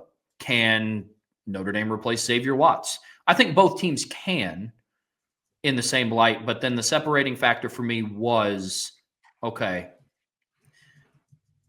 Arch Manning is going to be the starting quarterback at Texas. We still don't know who it's going to be yet at Notre Dame, but they were very, very close. Like if I were to think of splitting AP votes or something, one of them would have had 85, the other one would have had 84. And that's kind of how I view those two. So that's fair. That's where I had them. I also think getting CJ Baxter back is going to be big. Yeah. I think that's going to be big. I think I don't think he's like an elite back, but I think he's a guy that you're at the 1 yard line. You're going to be like, we're going to give him the ball. Not that he's just like big physical, like he's a monster. He's too fit. He's a 6'1", 220-pound kid though. And he's a different kind of runner than what the other 2 guys were. And I mean, like the Wisner kid's a good running back, but he's barely 200 pounds. Jadon Blue's not a physical runner. It's just not who he is. It's a different animal in that regard. You get CJ Baxter back, you're going to be running him at least twice at the 1 yard line against Ohio State. That's just kind of how I feel about it. Oh yeah. But I still just question, Trev, the physicality or lack thereof. That's if he can fix that, they become my number 1 contender for the title. That's how I view it. So, but the top 4, we it sounds like we agree. There's not a lot differentiating between those top 4, and I'm not gonna. Oh my God, you have Ohio State 4? What are you nuts? Or you have Penn State number 1? Are you nuts? Well, where do you have them? 3? Well, okay. Sure. Well, Sure. here's why I went Notre Dame number 2 over Penn State. It's not just because they beat them. And to a degree, I have a sort of, these are the top 2 teams from last year. They both have a lot of talented players coming back, so that was part of it. But I also still look at it as I actually think Notre Dame's going to be better next year in some very key areas where they didn't play well against Penn State. Right? Offensive line, for example. Wide receiver is another one.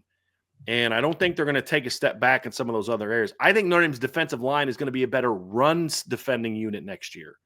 I question if they're going to be as good at getting after the quarterback, but they didn't have Riley Mills against Penn State. They didn't have Howard Cross healthy against Penn State and still won. So it's not like, yeah, but you don't have Riley Mills. Can you beat them without Riley Mills? Yeah. What makes you say that? They did. You know what I mean? Like, Yep. and with all they got coming back, I just think overall they both return a lot.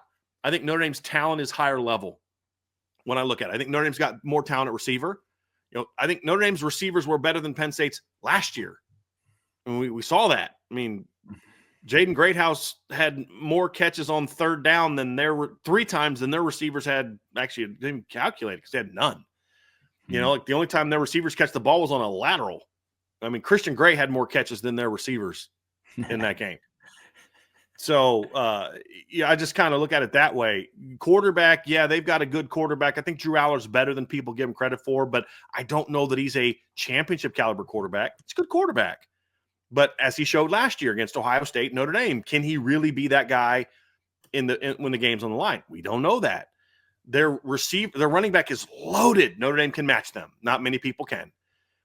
Tight end, where they had a big advantage last year, that advantage isn't as big now this offseason.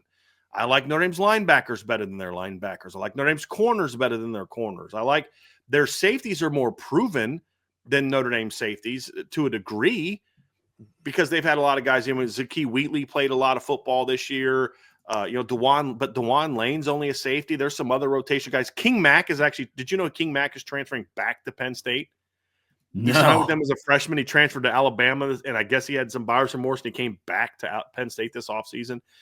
But, they've got a couple guys that have played a decent amount there, but Notre Dame has, to me, is every bit as much talent there because they also lost Jalen Reed. And Kevin Winston I don't count as a loss because they lost him so early. It's kind of like losing Benjamin Morrison. It's like you already proved that you can go win a bunch of games without him. And so when I break it down, I look at them like, where are they better than Notre Dame? And the question mark is right now, if I had to rank the offensive lines, their offensive line ranks ahead of Notre Dame's. It just does. Notre Dame's can eventually get better than theirs, but they're bringing everybody back from a line that was already better than Notre Dame's, and we're uncertain of where Notre Dame's going to be, and their quarterback is more proven. But so that was where I'd say you could make that case. They both have new D coordinators. I think Chris Ash has shown that he can maybe get his system going a little bit earlier in year one than what Jim Knowles has shown. We'll see if that's an issue at Penn State. But the skill talent to me at Notre Dame is better. And the other area where they have an advantage is, it's D-line. Their D-line is, if you give Notre Dame Penn State's D-line, we're having we're having a different conversation about this season. Give me Zane Durant and Denai Dennis Sutton, and I'm starting to think like, this is going to be a fun year, baby. Right. Yeah. But I just think overall Notre Dame is better, but I would not argue with someone who has them higher. I have Notre Dame 2, and you have Notre Dame 3. I have Penn State 3 and Penn State 1. It's splitting hairs, but that's why I had Notre Dame ahead of them. Here's an interesting one, Trev. I struggled with where to put Oregon. I have them 5 because they're going to be very talented, but I have some major question marks about them. You had them 7 below Clemson and Georgia. Talk to me about that because I think you took a bold stance that I didn't have the boldness to take. I must be completely honest with you. Look, I like Dan Lanning. I have questions about his ability to win big games. Now, mind you, this is coming from somebody that put Penn State at number 1, so I get that. For me, this came down to, once again, the quarterback position. I like Dante Moore, and I think he has a lot of upside. This is the first time with a Dan Lanning head Oregon team that they're not going to have at least a fifth-year senior at quarterback. There's a lot of experience that Bo Nix and Dylan Gabriel brought to the table that Dante Moore simply just doesn't have. Yeah, he started at UCLA. That wasn't what it was all cracked up to be. That's why he transferred back to Oregon. A lot of arm talent also. Sure does. Sure does. And so the ceiling is extremely, extremely high. But I think that there was a lot of things schematically that Dan Lanning required to kind of have almost a quasi-offensive coach type coordinator player on the field to do. Yeah. That I don't know. Will if Dante Stein Moore does a lot. He does a lot. And so did Kenny Dillingham. But yes, you are correct. So I'm going to be interested to see what that adjustment is. Evan Stewart coming back is really big. They're losing. I think Jordan James is no longer there. They're running back. No, they lost Jordan James, Tez Johnson, Trayshawn Holden, Patrick Hebert, and their tight end Terrence Ferguson. All gone. So I have a lot of question marks. Yeah. And I think Oregon's just going to be one of those teams that's always going to have good weapons on the perimeter. I think that they've proven that over the course of, give or take maybe a few years here and there. But I have some questions about, maybe a better way to phrase it, I don't have questions about Dante Moore's skill. I have a question of how he's going to be able to handle all the things that Dan Lanning might put on his plate. Because there's a lot that he asked Bo Nix to do and a lot that he asked Dylan Gabriel to do. That will Dante Moore be able to do that? Maybe. I'm not saying that he can't, but going to what is he now? A true junior. Be a redshirt sophomore. Yeah. Okay. So going from a fifth and a sixth-year senior in Bo Nix and a fifth-year senior in Dylan Gabriel to a redshirt sophomore is going to be a bit of an adjustment. Defensively, I think there's things that need shored up. They are not a physical defense. Uiagalelei comes back for their defense. Outside of that, I'm not entirely sure who else they have coming back. Not a ton. I mean, they have a lot. Look, they got their linebackers should still be good.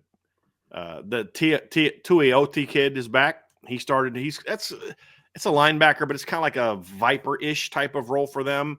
Bryce Bocher, I think that's how you say his name, is coming back, but they did lose Jeffrey Bossa, their other linebacker. And then Kobe Savage comes back at safety. He's pretty good. So there's some guys coming back along with Uiagalelei, but they lost Jordan Birch, Derek Harmon, Keon Ware-Harden. They lost Jeffrey Bossa, who's the starter at linebacker. They lost Jabbar Muhammad. They lost Dante Manning, who's their number 3 corner. They lost Tysheem Johnson, who was a starter at safety, and they lost their nickel Brandon Johnson. They lost a ton off their defense, and honestly, Trev, their defense wasn't even that good to begin with. It really wasn't. It was an okay defense. I think they're also replacing the majority of their offensive line. I think they're replacing left tackle, left guard, right tackle. Well, and their left tackle is a stud, Josh Connerly. He's a stud. He's first, second round draft pick.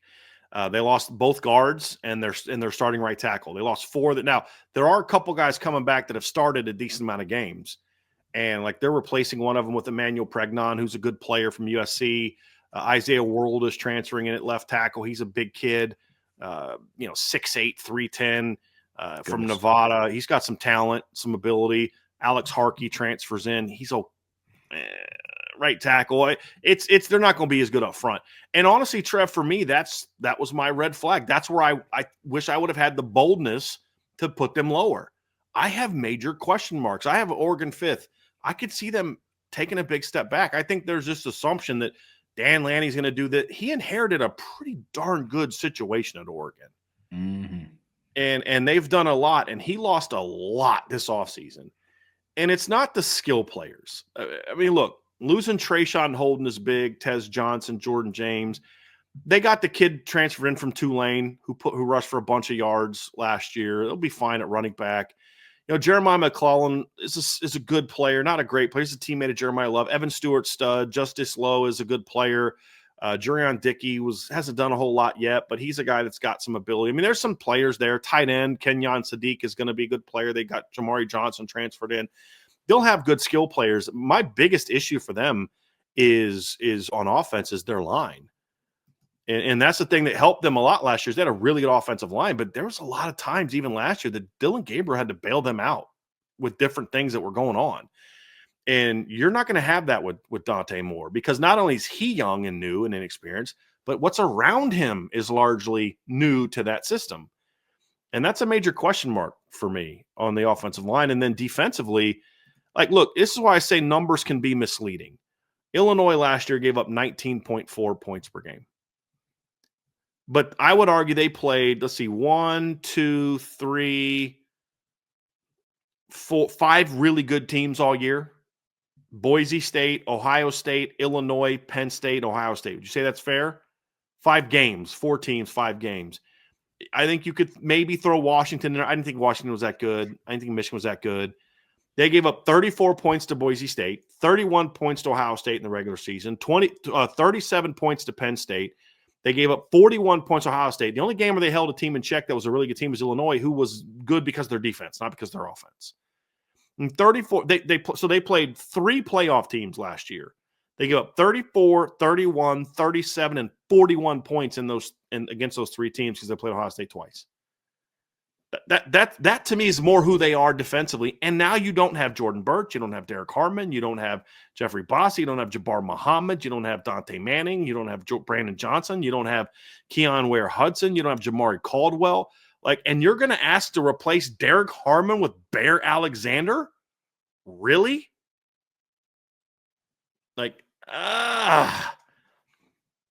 That's a big one for me, Trev. Oregon is that team that if it all hits, they could win a championship. There's no doubt. The talent is really good, but I just don't love the makeup of this. And I could also see them really kind of falling out. I don't think their fall is going to be like an 8-4 season, because I honestly don't think their schedule is all that difficult. It's not an overly challenging schedule. Oregon has benefited, in my opinion, from being in the Big Ten. They have been very let's make this as easy as possible for Oregon. In my view, look at their schedule this year: Montana State at home, Oklahoma State at home, at Northwestern, home against Oregon State, at Penn State. That's their one tough game. The rest of their conference schedules: Indiana at home, at Rutgers, Wisconsin at home, bye, at Iowa, home against Minnesota, home against USC, at Washington. No Ohio State, no Michigan on that schedule. You get some of those other really good teams you get Indiana at home, you get USC at home, and they're really trying to push that Oregon-Washington rivalry. Which I totally fine with. They should. I don't know how good Washington's going to be this year, but the schedule's not that daunting. But I could see them going 10-2, 11-1, making the college football playoff and getting smacked again because they're a bit of a paper tiger. I could see that as well. I don't love this. I have major question marks about this team. I do. The way that I broke it down and looked at them is I took what would have this Oregon team done against this Penn State team this past year in the Big Ten championship. Now, obviously, they're not going to have Tyler Warren, talking about Penn State here, but Oregon's not going to have Dylan Gabriel to do what he did in that Big Ten championship. And Luke Reynolds is not a bum at tight end. No, he's a good player. Tez Johnson in that game had 11 catches for $181 and a touchdown. Jordan James rushed for 87 yards and 2 touchdowns that game. And they're losing the main focal points of that. And with all that being said, they still gave up over 100 yards each to Katron Allen and Nicholas Singleton, and they're losing things on their defense, losing key pieces on their defense, returning some. I don't want to make it sound like they're overhauling 11 starters on defense, but the question remains the same. With losing proven production, that proven production last year still gave up 37 points to Penn State. They still gave up 41 and 31 points to Ohio State, respectively. So for me, Oregon's that team where if it hits, we could be talking about them being a semifinal team. If it doesn't, they might get bounced in the first round of the playoff. Well, not the first round, but maybe the first time they play in the playoffs like they did this past season. Who knows? Yeah. Their schedule's favorable to where they most likely will be in it. They'll probably be in contention to play for the Big Ten championship, barring a complete meltdown, which I don't know if I see that per se. I don't. I think they're going to be too talented. And I don't think Dan Lanning's a bad coach. I think he's a good coach. You're not winning in spite of him. I just don't know if he is what people make him out to be. He's like you said, look what Bo Nix did in the NFL this year. That was his quarterback. Everybody kept saying, "Oh, Bo Nix stinks," and all. Well, he didn't. Auburn stunk. Bo Nix was very good. And then Dylan Gabriel, who's a veteran player. Like here's a crazy stat for you. Oregon last year against Ohio State in the regular season had 496 yards of offense. They're bringing back from that game 10 yards. A 1-yard run from their tight end, Kenyon Sadiq, and 1 catch for 9 yards from Justice Lowe. That's all it's coming back on offense for them this year. That played against – and a game they won by a point. And then look what happened when they played him in a rematch and they didn't have Evan Stewart and Jordan James. They got annihilated. And offensive, they can do anything against Ohio State. Now, I get that Ohio State loses a lot too, but Ohio State's still going to be pretty, in my opinion, pretty good on defense this year. But that's a lot to lose. Where you look, Ohio State loses their quarterback who threw for 326. They lose their 2 running backs who combined for 110, and Emeka had 20 yards rushing that game. Emeka had 10 catches for 93 yards. You lose him. Junkins had 2 for 38. You lose him. Travion had 2 for 4. G. Scott had 3, but you're bringing back Jeremiah Smith, who had 9 for 100 and a touchdown. You're bringing back the Kamara kid, the tight end, who had a catch for 32 yards. You got Cardinal Tate coming back. I mean, like that to me, it's like they're losing a lot of that outside of Evan Stewart. Outside of Evan Stewart, because we already talked about how good he is. Outside of Evan Stewart, that's what they have coming back, because Evan Stewart played very well in that game too. But like that's a almost a complete overhaul, and you lose 3 of your starting offensive linemen, including your All-American left tackle. I had a tough time. I had a tough time with Oregon, but the problem is I have a lot of question marks about what I have behind them. That I had Bama 6, you had Bama 11. Let's talk about that one, Trevor, because after 4, I didn't feel great about where I placed any of those teams, except Indiana. I actually feel really good at Indiana. I'll talk about that one, but I had a tough time placing a lot of those teams. Let's talk about Bama. Trev, you had them 11. Talk to me about why. Quarterback's obviously the big question mark. Let's move past quarterback, because is there anything else besides that? And then we'll end with quarterback. Is there anything beyond quarterback that's a question mark for you at this point in time with Bama? Let's talk. Yeah. So I know they're returning a good amount on offense and defense, but like I'm talking guys that were on the team from this past season. I haven't dug into each position individually and see which starters are coming back and which aren't. Obviously, Ryan Williams coming back, Jeremy Bernard coming back is huge. That's pretty good. Pretty good start. That's decent. That's decent. Caden Proctor coming back as your left tackle is big. But when I go through and I look at this team on defense, as initially it looks like they brought in some transfers, but a lot of them are depth pieces on defense. Like they brought in a couple of incoming guys that are younger-ish. But when I go through and I look at how they finish their season, these are guys that have been on the team that lost to Oklahoma and lost to Michigan really ugly in the championship. Now, I am also not a stranger to the fact that they can develop and get better as the time progresses. I'm also not a stranger to that. But it's hard for me to believe that Kalen DeBoer in his second year, I think, has shown a lot of growth. But I think the difference is he had a very veteran team around him in his second year at Washington with Michael Penix and Roma Dunze and Jalen Polk and guys like that. So I don't know. And a lot of those guys had been there. Mm-hmm. Penix was a transfer, but Jamie Bernard was a transfer. But Polk had been, Polk was a transfer, but like McMillan had been there for a while. They were born and bred Washington kids, to your point. He didn't bring in a brand new roster from outside the program. A lot of his offensive linemen, Roger Rosengarten, all those guys were homegrown guys that had been in the system for a while. They just needed direction, to your point. And there's pieces of that, right? Ryan Williams is a homegrown kid. Proctor's a homegrown kid.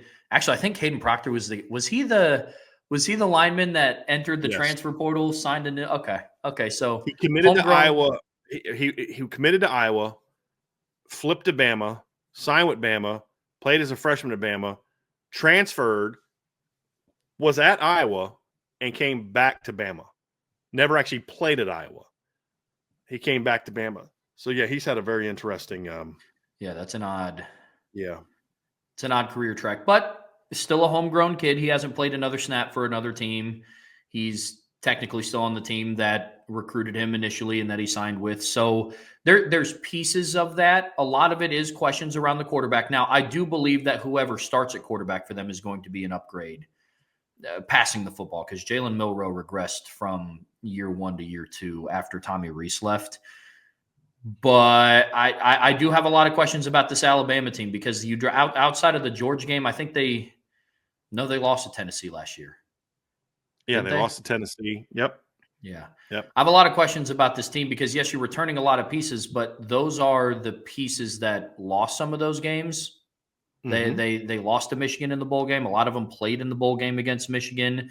They were around for the loss to Vanderbilt. They were around for the loss to Oklahoma. And so, with that being said, the caveat to that is, well, teams can develop, they can improve, which is those players are also around for the win over Wisconsin, the win over Georgia, absolutely, the win over Missouri, and the win over South Carolina. Also, that's what makes them tough to evaluate, though. Is that, and that's where I had the hard time, and I erred on the side of what their floor is. I erred on the side of essentially where they finished last year, because Alabama is a team to me that I have to see a lot. I have a lot of faith in Kalen DeBoer, but it was cool to do that at a Washington team that was very veteran, that fit a little bit more of the style. There wasn't the pressure on you there. You inherited a 4-8 team. Like, there was no pressure on you to do that there. So I need to see him do it at a place like Alabama. Now, Washington to Alabama is a big jump, and I'm not saying if he doesn't do it in year 2, I'm out on Kalen DeBoer, because I do still have a lot of faith in him. But for Alabama, I'm more err on the side of, what is the floor? What's the minimum expectation of them? And I think a 10-2 type season gets them sniffing the playoff hunt like it did this past season. If they're 10-2, they'll be in the playoffs.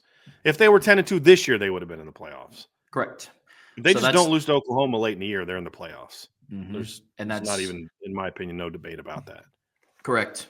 Yeah. Correct. And so that's kind of where my evaluation ended with Alabama, on top of the quarterback situation. That's fair. Here's where receiving core actually is going to be really good.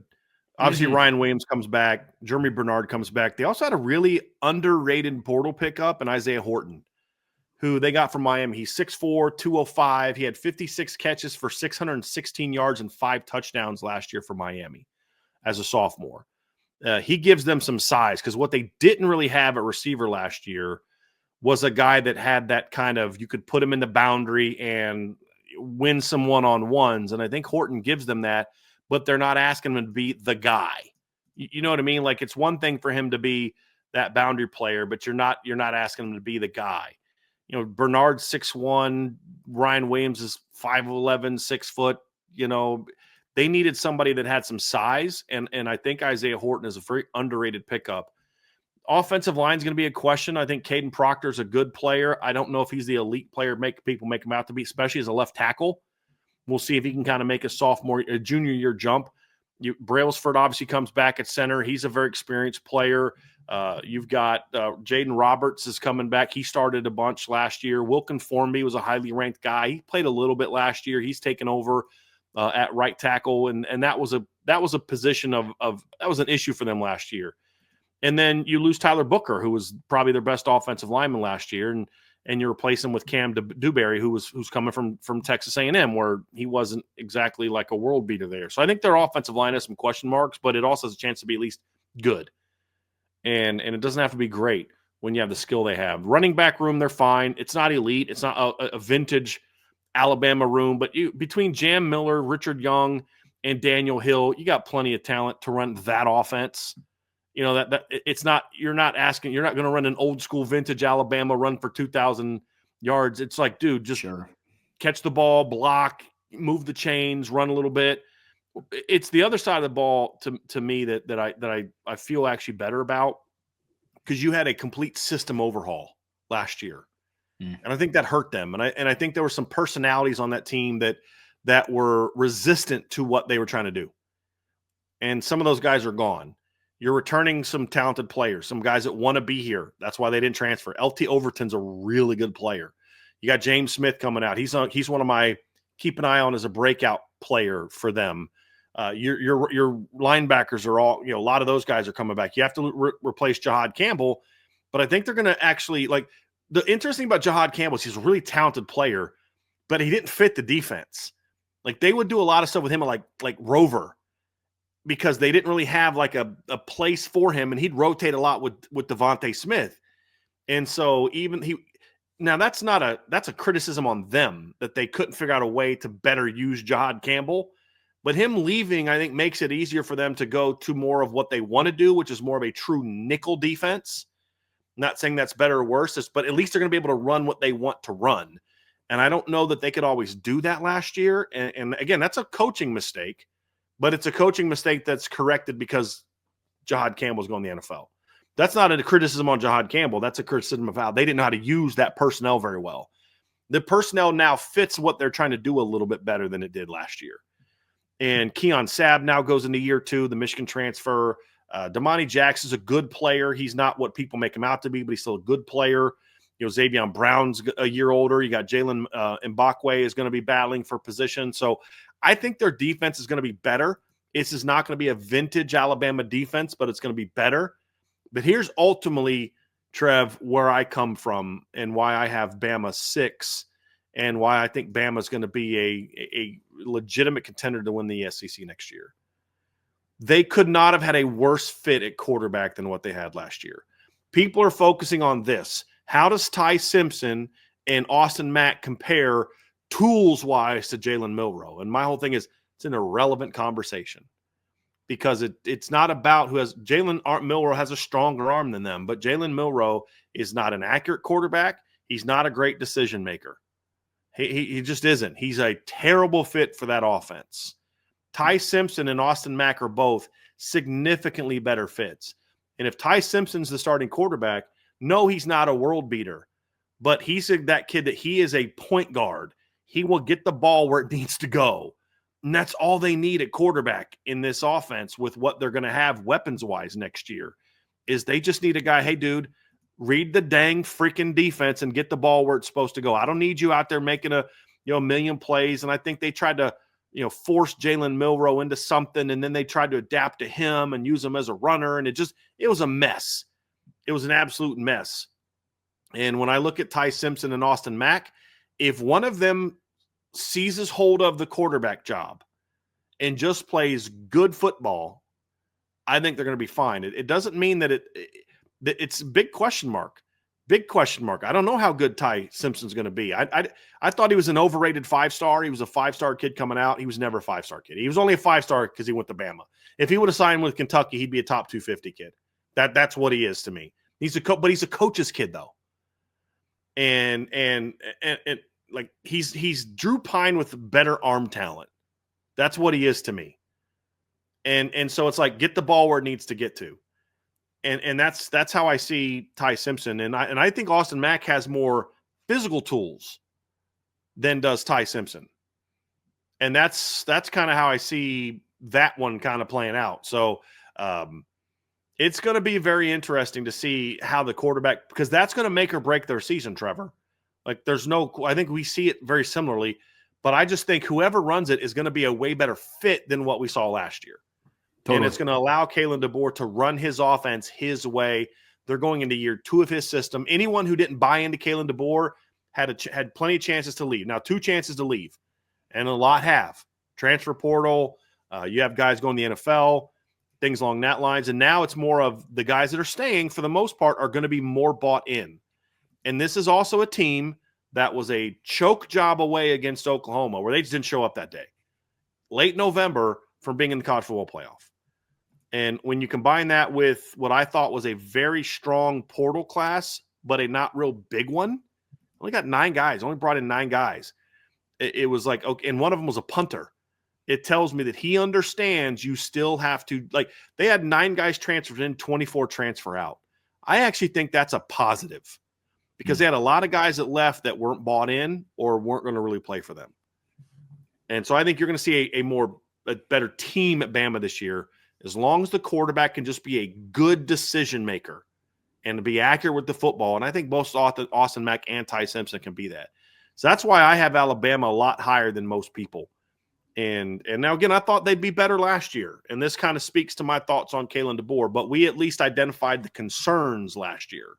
Totally. They just played out like the worst possible scenario. So, and for all the talk about Bama, and they were still a turnover away. If they don't turn the ball over in the fourth, when that drive where they had the strip sack of Milroe, if he doesn't fumble the ball on that drive, they go right down the field and score, and they win the football game. You know, I mean, and I mean, you can't play any worse than they did offensively against Tennessee, and they still were lost by touchdown. I mean, the only game where they really got whooped was the Oklahoma game, and they just didn't want to be there.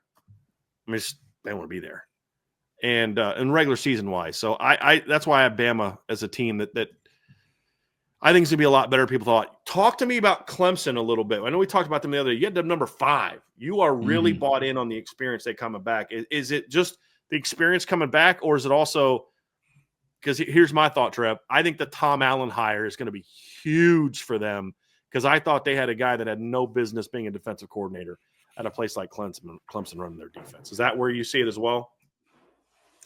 I'm really big on the Tom Allen hire. I think it's a great fit for Tom Allen for personal reasons, for a scheme fit.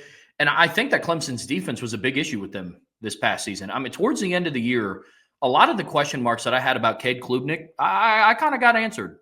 I'm not going to lie. Now, do I think that he's a championship caliber quarterback? Remains to be seen. But in a year where I believe that Clemson had no business to win the ACC, they won another ACC title. And now they return. I saw a graphic the other day that it was number of snaps where my buddy Kane sent it to me. It was number of snaps by true freshmen played in 2024. And I think Notre Dame was third with like 2,800, and Clemson had over 4,000 snaps played by true freshmen, which is insane. And so you go through and you look at what they have coming back, the amount of experience they have. Can I give you another snaps number since you brought up snaps?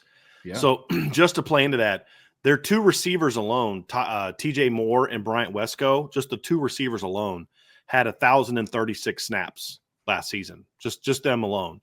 Sammy Brown was a 5-star freshman. He had over 400 snaps last season. But here's the one for me. The 5 projected starting offensive linemen played 3,898 snaps last year. Just last year. Like that's huge in my opinion, to get that back. And then now you got, like you said, and now Peter Woods and TJ Parker and those type of guys. So yeah, I just wanted to add that little bit to that. It's not, the freshmen obviously played a ton, but it was important positions for them. Receiver, which had become a problem for Clemson, and the offensive line, which is projecting forward huge. So just the 2 offensive linemen, or the 5 offensive linemen plus the 2 receivers, that's almost 5,000 snaps returning at 2 positions that had been holding them back in previous seasons. It's massive for the experience coming back. They do have the high of, they made the first 12-team college football playoff. They still won the ACC. So they still have that claim of, hey, look, regardless of the type of regular season that we have, the ACC still kind of runs through us a little bit. Now, the caveat to that other side is it's kind of the same as I look at Penn State with the defensive coordinator hire. I like the Jim Knowles hire. I like the Tom Allen hire at Clemson. It is still the first year. I'm not saying that they're going to look like Ohio State or Notre Dame's defense from 2024 in year 1 of Tom Allen, but it's an upgrade. It is a significant upgrade to what they had in the past. Their run defense this past season was terrible. It was absolutely terrible. I mean, that's what lost them the game against Texas, because that game was competitive for a little bit. In the first round of the playoffs, it was. Cade Klubnik, like I said, against SMU, that had a good defense, and against Texas had a good – yeah, man. I mean, he made really good. He made some throws and pulled the trigger on some that I hadn't seen him make, and it was cool to watch his evolution from his play against Georgia in week 1 to the culmination of what that was in the first round of the playoffs in the ACC championship game. So I am really high on Clemson because they return a lot. They return a lot of experience, and similar to Notre Dame in a way, it's young experience. It's experience, but it's not like they're returning a bunch of 5th and 6th year senior guys. They're returning sophomores and juniors that have a lot of experience. I'll even add to it, Trevor. It's not just young experience; it's talented young experience. Right? Like, okay, just because you're returning experience doesn't mean, like, if Notre Dame would have brought back like Kane Madden and bunch of guys like that in 20. It doesn't mean that they're going to be any better. You know, bad experience is like experience that's not talented is not really doesn't mean a whole lot. But like you look at like Bryant Wesco as a true freshman and TJ Moore as a true freshman, those two kids combined for 86 catches and 1,359 yards and 10 touchdowns last year as true freshmen. So it's like it's not just returning young players who just happen to play because nobody else is good enough. These are young players that were impactful. Sammy Brown last year as a true freshman had 80 tackles, 11.5 tackles for loss, and 5 sacks. So these aren't just young guys that now have experience.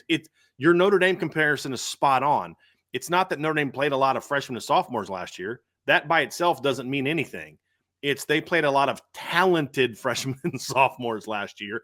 And Clemson's the same way because even like their defensive line, like Peter Woods and TJ Parker, those guys were true sophomores. Khalil Barnes, true sophomore. I mean, those were young players that were playing a lot. And now they're going to be sophomores and juniors, to your point. So this isn't just young guys that just with no context. The context, to your point, is it's young guys that are real. Avion Terrell last year was a true sophomore. Like they were a lot like Notre Dame. I don't think they have the overall talent that Notre Dame has at certain positions, but you're correct. They had a lot of young players. Ricardo Jones was a true freshman last year, who's going to be starting for them now, most likely. Safety had 20 tackles, a sack, a tackle for loss, and a pick last year. That experience is going to be huge for them this season. So it is a great statistic to point to, but it's talented young players. Mm-hmm. I had them 8th, Trevor, because I still need to see them win a big game. That's what like they were outclassed in every big game they played last year, except SMU, who honestly they have more talent than SMU. I'm talking Texas. They were outclassed. They competed their butts off, but it was Texas was just talent-wise on a different level than they were. Georgia destroyed them in the second half. Louisville pushed them around the entire field. I mean, just bullied them the entire game. And South Carolina was a close game. They shouldn't have lost, but they lost because they got bullied in the trenches. And South Carolina ran all over them. I mean, Clemson, like that was one of the most embarrassing defensive drives I've ever seen in a big moment, what they did on that last drive. Yeah. Like it was like, how did South Carolina – I kept asking, how South Carolina only have 10 points right now? Like they're running all over Clemson, right? They just couldn't score. It was weird. They got outclassed in every big game they played at SMU. That's why I mean, that 8th is even kind of was like, okay, that's because of talent. But I think the Tom Allen hire is going to be big. And Dabo was willing to go to the portal for a depth receiver and getting Will Helt was huge for them because they needed sort of that edge rusher type of guy. They had a bunch of power guys. Now they've got kind of that just pure edge rusher. I think Clemson's got a shot. I don't have a problem with you having them at 5. The only reason I don't have them that high is because I just need to see them do that against a really good team. Totally fair. Week 1 is going to tell us how good Clemson is. Like week 1 is going to tell us, okay, Clemson's back. You know, they're watch out, boys. This team is legit. Or we're going to be like, yeah, they're still probably the best team in the ACC, but there's no contenders in the ACC this year. It just isn't. The one possible road bump, one of the bigger ones that I do see with Clemson, and some of my reservation with putting them at 5 is, one, can Cade Klubnik now do it at a consistent level? It was phenomenal what he did against SMU, and he played really well against Texas, but can you do that for 12 other games? I don't know. What's the running back situation going to look like? Because for all the really, really good additions with Clemson, I think the one thing that has kind of started to, I don't want to say fall off, but it's kind of taken some steps back over the last couple of years. You went from Travis Etienne to Will Shipley to Phil Maffa. You can't rely on Cade Klubnik to throw 45 times a game and go 11-1 and put yourself in a spot to host a playoff game. You just can't rely on that. That's why Gideon Davidson was huge for them. He's the kind of kid that can come in and start. Like Notre Dame made a run at him after they dropped the other two guys. It was like him and Nolan James were two of the guys they were really targeting at that point in time. He's a legit kid from Virginia. So I think he's a kid that can come in and start for you as a freshman. Okay. And then like Keith Adams and Jay Haynes can kind of still be your rotation guys. But also to your point though, Trevor, that's putting a lot on a freshman. What if he's not ready to be the guy right now? That could be a problem. I also think their offensive line needs to be better. Mm-hmm. I think that needs to be better. Mm-hmm. Like, they've got potential. Matt Luke's got to get them playing. That to me could be that's what's going to make or break this season. That will determine whether Cade Klubnik can be consistent, because it's hard to be consistent as a quarterback when you are the pressure's inconsistent. When the pressure's inconsistent, when the run game's inconsistent. That's really tough to be consistent as the quarterback. Yep. Absolutely. Absolutely. Yep. Looking at this else, Trev, Arizona State, I talked about yesterday. I don't need to rehash that. They got a lot coming back. And you get that 1,000-yard receiver come back. I think they're going to be good. Indiana, I've talked a lot. I talked about the other day as well. They actually have a lot coming back. Mm-hmm. I think they're going to be better on the offensive line. Their two most dynamic weapons at receiver are both back. I think Francisco Mendoza is not a great quarterback, but he gives them a running element that they lacked last year when their offensive line broke down. Curtis Rourke had no chance against Ohio State and Notre Dame. No chance. Francisco Mendoza is a guy you can get him out of the pocket. He can make some people miss. I like that pickup a lot. Their running backs are going to be fine, but they got so much coming back on defense, and they lost some good players. They did. I mean, losing it was a Carpenter, right? James Carpenter, isn't that the name of one of their defense? I can't believe we just broke them down. I think it was James Carpenter, right? James Carpenter. Lose PJ West, that's a loss. Jalen Walker's a loss, but Aiden Fisher's a dude. Elijah Hardy's going to step in there fine. Mikhail Kamara is a really good football player. D'Angelo Pons and Amari Farrell. That's going to be two of the better 1-2 punches at cornerback and safety in the country, much less the Big Ten. So there's a lot of talent coming back for that football team that's played a ton of football. Their coaching staff is coming back largely intact. They have a couple guys that left that are coming back. Lewis Moore left when the new staff took over, went to Ole Miss. He's coming back. So I really like this team. And then adding Holden Stace at tight end, I think, is going to be a good pickup for them because they want a guy that can catch the football, and I think he can catch the football. So I like Indiana at 11, and their schedule is once again not very daunting. I like this Indiana football team. I had Tennessee at 12. We talked about them the other day also. They are a team that I could see fall because I have some major question marks about their lines. But I like Nico. I like their skill, and I really like Tim Banks as a defensive coordinator. And so we were close there, 12 and 10. I had Miami. I had Indiana at 11. You had them at 13. So even though I had them in the top 12, and it wasn't a giant gap between the two of us, you and I had a big difference on two SEC teams, relatively significant difference. And I want you to talk about. I talked about them in the other section. I want you to talk about them now. You had LSU 8, I had them at 14. You had South Carolina 9, I had them at 19. I want to hear your thoughts on them, and then I'm going to share my opinion of Texas A&M because I have them at 10, you had them at 15, and I have a feeling that if one of us is wrong, I'm betting that I have a better shot at being wrong than you do, and they're one of the teams. They're probably the team I felt least good about, so we'll talk about that. But I want to hear your thoughts first on LSU and. I'll start with South Carolina because I think that one's going to be the less, I don't want to say controversial, but the less interesting one, I guess, for the rest of the people in the chat. For me, I understand where you're coming from, Brian. You talked about is it a similar season to Arizona State? Was it just kind of, were they successful because of the down year? All that is very fair, and I totally hear that out. For me, I really like Lenore Sellers. I think he's going to be one of the better dual threat quarterbacks in college football next season. They ended their year on 6 straight regular season wins, including a year inside of Clemson when they just went on to go and win the ACC title. Nick Harbor comes back at wide receiver. Josiah Thompson comes back along the offensive line. But they do have pieces that they have to replace. They have to replace Kyle Kennard on defense. You touched on some of the interior that they're going to have to replace. I do still have questions around Shane Beamer. Is he going to be a guy that can elevate a program to get them consistently winning? That I'm not sure about. But for me, South Carolina was a couple games out from potentially making a run at the playoffs. Who knows what happens this year?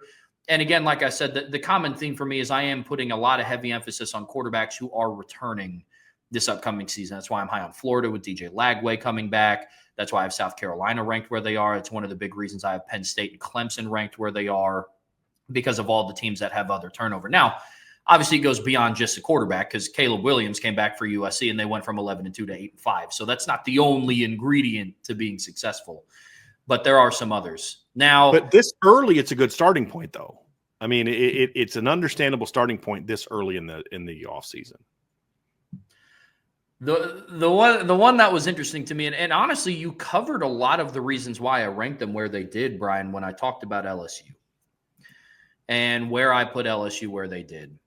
And here's why. And it's for a couple of reasons. And some of it I am projecting a little bit. But one, Garrett Nussmeier returns. They are returning both of their linebackers in Harold Perkins and Whit Weeks. We'll see about Patrick Payton. I know there's some people that are really high on him. They got him in the transfer portal from Florida State. I think he's an NFL draft guy's dream. Like those guys that focus on, and this isn't meant as disrespect, but it's like there's the guys that are focusing on tools are going to love him because the tools, Trev, are very good. Oh, the athletic tools are great. Now, can he be a great teammate? Can he be a great football player? That remains to be seen, in my opinion, especially based on the sample size that we got when he was at Florida State. Now, also something could be said for maybe he just succumbed to the rest of the atmosphere in the locker room at Florida State because that team had a lot more issues than just Patrick Payton. So I can recognize that. Blake Baker's going into his second year as a defensive coordinator. They had a big turnaround from 2023. I don't think they're going to be world beaters on defense. They're relying on a lot of skilled transfer players, but so are a lot of other teams in my ranking as well. I mean, honestly, just in college football, because that's the state of the world now. Where my projection comes in, and this is kind of where we're a little bit different here, is you talked about how you wouldn't be surprised that LSU could make a run at the SEC championship if things break down. I think we just took opposite ends of which spectrum it was. It's totally fair. And as much as some of this pains me to say, Brian Kelly is always due for just one of those seasons. We saw it Notre Dame. That's true. That is true. Yeah. Like that. To be honest with you, that was some of my. I like the talent that they have. Like 2012 was surrounded by 8-5, 8-5, 12-1, 9-4, 8-5. You know what I mean? It's it's as much as it pains me to say, it's just randomly he goes 11-1 and will make a postseason. Like I don't know why. Yeah, you know what I mean? They won't make a run for a title because he's not going to do that. But no, sure won't. The SEC, LSU won the SEC. You Notre Dame fans wish you had Brian Kelly. Okay, whatever you say. Like it's just, and you go through, you look at his past coaching record at LSU. I mean, he went 10-4, 10-3, 9-4. Something in my gut just says, is this the 11-1 year? Yeah. Is this the 11-1 year where they make it to the SEC championship, they lose, still host a home playoff game, and then, I mean, most likely probably lose that one. But look, it's just that's what I see for them. Now, you talked about the team that you're least confident in. LSU's mine. LSU is the one that Tell me why. Besides Brian Kelly, tell me why you're the least confident in them. They are relying on a lot of transfer portal talent at the skilled position, and it is good talent, but teams have struggled to get talent in masses from the transfer portal to play together cohesively. I like Garrett Nussmeier. I don't think he's got to not turn the ball. He has some terrible turnovers. I don't mind interceptions for quarterbacks. I hate the devastating interceptions. And the problem with Garrett Nussmeier is he throws devastating interceptions. And it's just overall inefficient as a quarterback. The raw numbers, touchdowns, yards are great, but the finer the turnover the numbers, the completion percentage, the yards per attempt, that stuff's not good in the modern game. It really isn't. And I also look at touchdown to interception ratio. If you're going to throw 12 interceptions in 13 games, you got to have more than 29 touchdown passes. I mean, if you're just looking at it, like using the Deshaun Watson comparison, in my opinion, that's how I look at it. And so Garrett Nussmeier, one, is going to have to find a better way to take care of the ball. I do have questions for them along the offensive line. Like the questions that I have that could be their stumbling blocks are very similar to what you have. The offensive and defensive line is huge and big drivers for success at top programs. Look at Ohio State this past year. Look what Notre Dame was able to do this season, despite some of the hiccups that they had. Right. I don't know what that's going to look like for them. They are relying on an influx of transfers. I talked about my thoughts on Patrick Payton. Skill set wise, great. Has all the tools to be a fantastic player, but can he put it together? And Brian Kelly didn't exactly do a lights out job last year getting all those transfer guys on the same page to play as a unified team. He didn't exactly do that last year. So that remains a question mark as well. I'm fine projecting them to be the best version of themselves. That's fair. Because what helps them too is there's so many question marks with other teams in that league. And they're one of the few that has a quarterback coming back. To your other point, Trev, Deshaun Watson threw 17 picks in 2016. He had 50 touchdowns. And Garrett Nussmeier had 32. I'm counting rushing as well because Deshaun had 41 touchdown passes and 9 rushing touchdowns. Garrett was 29-3. And so it's a valid point. It's a valid point. That's always the caveat that I talk to my friends about it. I have not trying to stir the pot here, but I have a couple of friends who are Packers fans, and they talk about, Jordan Love's just a gunslinger. That's why he throws a lot of picks. And it's like, he also throws 1 touchdown a game. Like you can't be coined as Brett Favre if you're going to throw a lot of just based on the interceptions. Like you also have to throw a load of touchdowns. And if you take out the Nickel State game where he threw 6 touchdown passes, he had 23 touchdowns and 23 passing touchdowns and 12 picks against FBS teams. So that factors a little bit into that conversation as well. Ratio's got to get better. It does. South Carolina, is it just the returning talent in Lenore Sellers? Is that really? Yep. Lenore Sellers. That. Yeah, I do like they have. Yep, Nick Harbor coming back. They have Josiah Thompson along the offensive line coming back. So they have some and pieces Dylan scattered Stewart throughout. Is a dude at defensive end. Yep. Yeah. So they have pieces.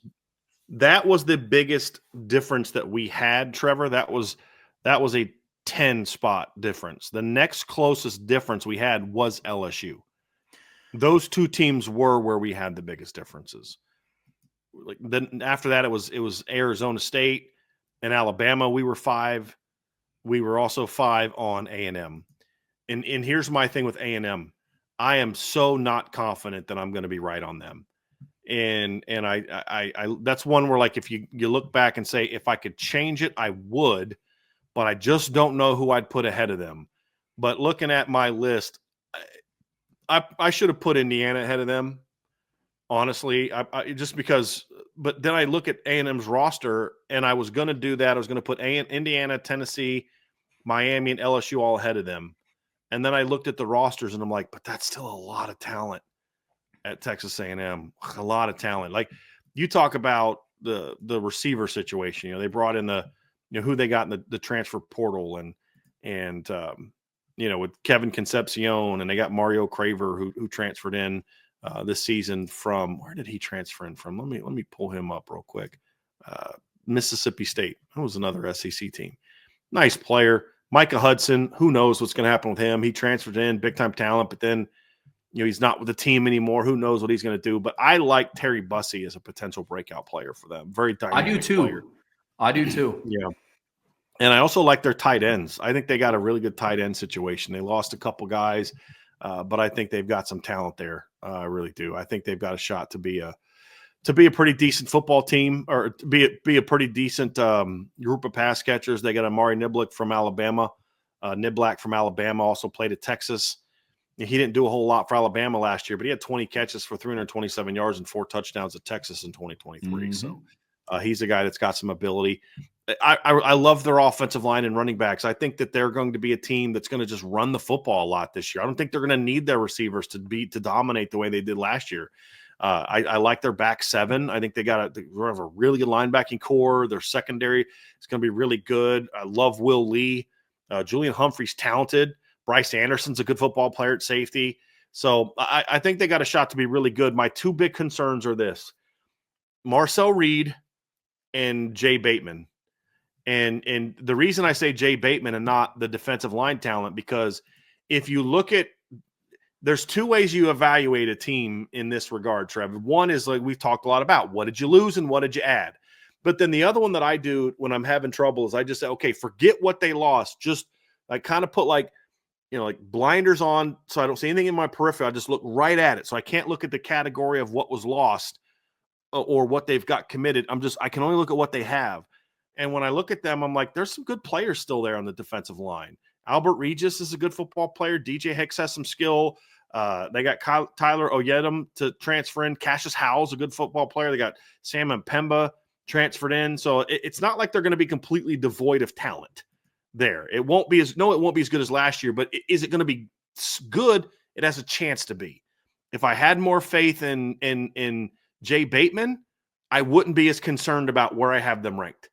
If they had a legit D coordinator, I would say my number 10 ranking is going to be spot on. And Trev, I think you're going to be wrong having them at 15. But I actually right now, I think you're going to be right because I just don't have a lot of faith in Jay Bateman. And I don't think Marcel Reed is what Texas A&M thinks he is. I think they went to him because he fits their OC's style better. And I think that's bad coaching, in my opinion. They were waiting on Connor Wegman to fail, and he gave them reasons to bench him with not just his play, but also some of the stuff you hear about his off-the-field attitude and things like that. But quarterback is a big concern of mine, and I would like the fact that they didn't go to the portal to get a quarterback to challenge him for the starting job. They did get Jacob Zeno out of the portal, but that's more of just to be a veteran backup. It's what we've said that Notre Dame might do if they lost like a couple. If CJ wins the job and Kenny and Steve left, hypothetically, which is what happened at A&M. Henderson left and Wegman left. You go out and get a veteran guy to just be the backup. That's what Jacob Zeno was for them. He's been at Baylor and like a million other schools. Yeah, I think he's on like his 6th or 7th year of college football. There just wasn't those quarterbacks out there that were going to move the needle for you. See what Marcel has. And then you got Brady Hart coming in. Let him groom for a year. And then maybe if Marcel flops, Brady can take over at some point. I would be real nervous about that since he should be going into a senior year of high school, not freshman year of college because he reclassified. But you've got your quarterback of the future. See what you got in Marcel. Because if Marcel pans out, then you've got him for one more year, and Brady's got a little bit more time to cook. Mm-hmm. That's kind of where I'm at. But I still just take the blinders off of what was lost and just look at their roster. Extremely veteran offensive line that had some very good, inconsistent, but had some very good moments. You're going into year 2 of the Mike Elko tenure. And with all Colin Klein and Jay, you're at least you're as bad as his defense is, you're all now in year 2 of that defense. You know what I mean? And hopefully Mike Elko makes some changes. But I think this A&M team has a chance to be really good. I just don't feel great about it. It's kind of, it's kind of funny. I feel the same way about A&M and LSU. But with A&M, I kind of went with how you went with A&M. I feel like that's what we did is I said I can't give the benefit of the doubt to LSU, so I'm going to have them down here. And I feel like you gave LSU the benefit of the doubt and put them there. I gave A&M the benefit of the doubt, did not give it to LSU, and it sounds like that's exactly what you did with those two teams. Yeah. No, look, man, I'm with you. I think about Texas A&M because I wrote their like way too early preview for the 2025 season. Legitimately, if Colin Klein just goes back and looks at how Mike Denbrock utilized Jeremiah Love, Jadarian Price, and Riley Leonard in the run game, I think Texas A&M's offense could be pretty decent. I really do.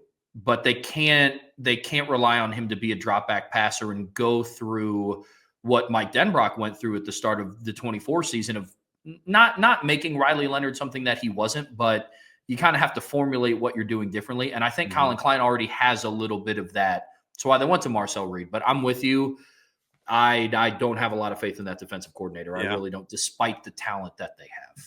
And he had some moments. I mean, he's not a bum throwing the football. It's just you've got to make it more about he's the complement to a dynamic run game, and then he can throw the ball down the field, use his legs, and he doesn't have to carry your offense. Too much last year, they asked him to carry the offense. And that's what I believe the mistake was. Like I would laugh when Texas A&M or SEC fans would be like, "Oh well, you only beat A&M because you didn't have to face Marcel Reed." And I'm like, do you know what their record was with Marcel Reed as the starting quarterback? Like when you say these ignorant things, do you at all like it's like that scene from National Security when I forget the guy's name, but he looks to Martin Lawrence's character and he goes, "Do you actually believe the stuff you're saying?" He goes, "I don't really know what I be saying till I be done saying it." You know, it's like that's SEC fans in a lot of instances, not insured by big. But it's like, do you even think about what you just said? Oh, Notre Dame wouldn't have been able to beat Texas A&M if they had Marcel Reed. Bruh, I hate to break it to you, but Marcel Reed went 1-4 as a starting quarterback. He lost to Auburn. He lost to USC. Their only win was over North New Mexico State. Yeah, he came off the bench and won against LSU. Woohoo! So I'll give you that. So they're 2-4 with Marcel Reed as your quarterback at the end of the year. You know, it's like, and he started early in the year. Yeah, that real impressive 6-point win over Bowling Green and 4-point win over Arkansas with him at quarterback. Yeah. Oh, yeah. Notre Dame wouldn't have been able to beat that, baby. You know, it's just, but I felt at times though they asked him to be something that more than he should have been. Let him be a compliment to that run game. And that's going to, and there was that great scene. I can't remember what game it was where Mike Elko yells to an assistant coach, tell him to run the effing ball to Colin Klein. Tell someone to tell Colin Klein. I'm like, well, you should be the one telling Colin Klein that. But that was my big thing is like they were just really inconsistent and at times running the football. Like they just didn't want to run the ball. Like Colin Klein needs to prove to everyone how smart he is and you're like, dude, no, man, that's not who you were as a quarterback. Run the ball. Got a big physical offensive line and talented running backs. Run the ball. And that to me is as big of a question mark. Is Colin Klein willing to lean into his talent? Like you said about Mike Denbrock, that's going to be a big question mark. Last team I want to talk about, Trev, before we get out of here is I want to ask about sleeper picks. We'll get into that. But Georgia, I thought one of us would have Georgia in the top 4 just on reputation alone. We didn't. We were close. I had Georgia 7. You had Georgia 6.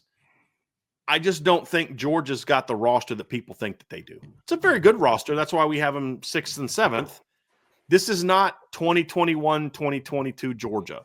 Nope. They don't have nearly the D-line talent they had. They don't have the linebacker talent's really good. They don't have the secondary talent they've had in the past. Their pass catchers are good, but there's no Brock Bowers on this team. Their running backs, Nate Frazier is getting them back. I think Nate Frazier has a chance to get them back to that big-time running back talent. The rest of the room's okay. The offensive line is the big thing for them. I actually like Gunnar Stockton. They've got to get back. Kirby Smart and Mike Bobo have to get back to playing Georgia football. Throw the ball down the field, but you've got to be they used to be the bullies. And Todd Monken knew how to scheme you in the pass game, but still not lose that physicality. I don't think Mike Bobo does. I don't think he knows how to do that. And they've got to get back to saying, hey, we're about being bigger and badder than you. And when they got beat by Notre Dame this year, do you know why it was, Trev? Because Notre Dame said, we're bigger and badder than you. I mean, just Notre Dame's defense Now, their defense was physical, and they did some things against Notre Dame, but Notre Dame had better athletes. But I'm talking about their offense. Notre Dame said, you're not bigger and badder than us. We're going to dominate you in the trenches. And that's exactly what they did. That should not happen to a team that did not have Riley Mills or a healthy Howard Cross. Should Notre Dame have been able to dominate maybe if Riley and Howard were healthy? Sure. And Boubacar was still there. Like, if Notre Dame's D-line was healthy, I would have expected them to dominate anybody. I don't care.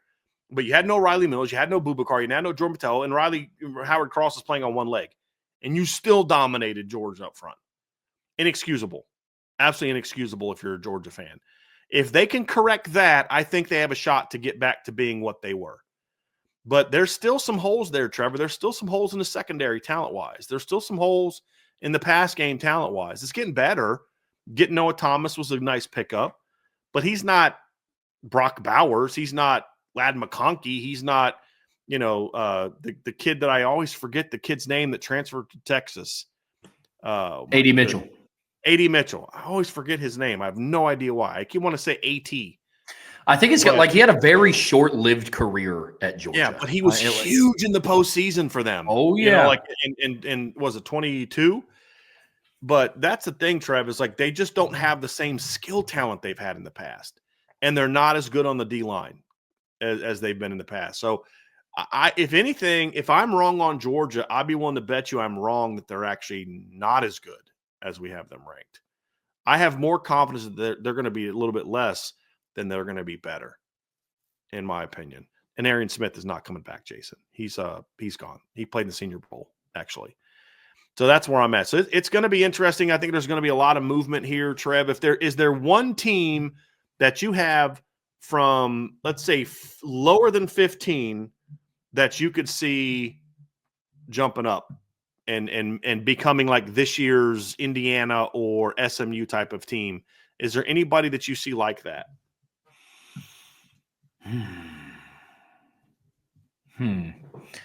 I would put. I thought that, Brian. I'd put him in the top 15. No. Teams that have questions that you could see. We talked about for LSU, but you already put them there. I'm very curious if there's that team outside the top 15 that you're like, hey, this team is a team to keep an eye on. If it all goes right, they could really, really go on a run. Outside of the top 15, I could see. I put Florida at 18th, and with DJ Lagway, with Steve Spurrier able to go 8-5 with that schedule. Their schedule this year is still tough, but DJ Lagway is going to be another year experience. If they can get some things short up on the defensive side of the ball and with the young skilled talent that they have, I wouldn't be surprised if Florida was up in the ranks in the SEC. That wouldn't surprise me. I could see them cracking the top 10 at some point or making a run at an SEC. But like similar to what I said, like Texas A&M was this past season. They were, now mind you, down year for the SEC, but they were a game out from, I mean, if they beat Texas, they're playing Georgia in the SEC championship, right? Yeah. And so I could see Florida being about A&M or Florida? Yes, A&M this past season. If they beat Texas. If A&M would have beat Texas, they would have played for the SEC championship, yes. I could see Florida. Florida wasn't about to. Sorry. No, I got real confused for a second there. I think I got there in a roundabout way, but I could see Florida being that type of team this season, of being, hey, like you finished this past season 8-5. I think if they're on the track of a 9-3, potentially a 10-2, depending on how other teams shape out on their schedule, I could see them being in a position in November if they're on that track. Now, if they're going into the month of November already with 4 losses, then it's probably nixed. But I could see Florida. That's going to be kind of my dark horse team to move up a little. What about you? Yeah, they're a very interesting team, Trevor. I'm very curious to see what they're going to do. And they have a couple games early they're going to tell us a lot. They start off with Long Island in the opener, then USF, and then they have a 4-game stretch that's going to determine their season. At LSU, at Miami, bye week, home against Texas, at Texas A&M. Like, you've got to go 2-2 against that stretch. You go 2-2 against that stretch, maybe you got a shot, then you can maybe upset Georgia on a neutral field. You get Tennessee at home, you get Florida State at home, and then you got an at Ole Miss that I don't think is going to be as daunting as what this is. And now all of a sudden they're 10-2. Like, think about this. If they, let's say they split the 2 home games or the 2 road games, right? So LSU and Miami, they split those. Let's say they lose to LSU in a close game, beat Miami. And then let's say they beat Texas at home and lose to A&M or vice versa. They go 2-2 in those games. So now all of a sudden you're looking at them being 4-2. Then they get Mississippi State at home.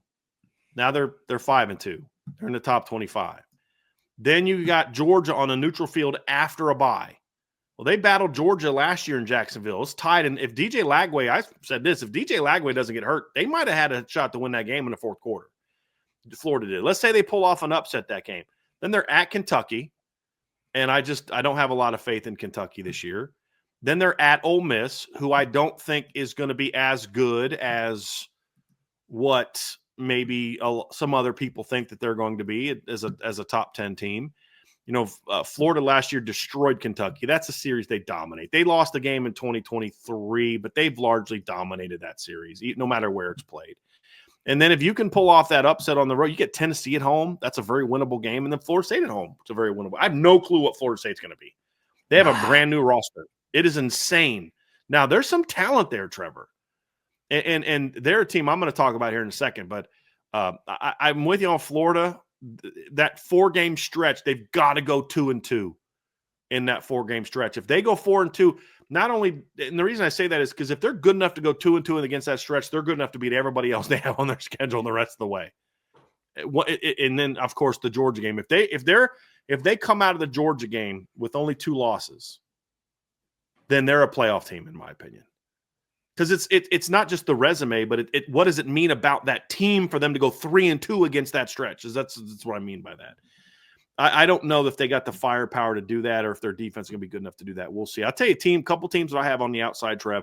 I think BYU is a team that I could see jumping up. And I already talked about Kansas State earlier, but BYU is a team that I could see kind of making a run at the Big 12 and crashing the dance. And sure. I don't know if that's a team you want to play in the postseason. They're very well coached and they're physical. So BYU is a team that I could see making that kind of run. I could see SMU being again what they were last year, but I have my doubts about basically what they lost. I think that was a bit of a one-year wonder. But here's a team that I have no clue about, Trevor. No clue about. I don't think they're going to be very good, but we have to mention it. And that's Florida State. 2 years ago, Florida State finished the season undefeated. A year ago, right? Basically, the 2023 season, Florida State goes 13-0, win the ACC championship. Should have been in the college football playoff. This past season, they went 2-10 and were closer to going 1-11 than they were 3-9 with the Cal win. And then you look at that team and you're just like, I don't have a clue what they're going to be. They're going to have a brand new starting offensive line outside of Richie Leonard. They're going to have a brand new receiving core.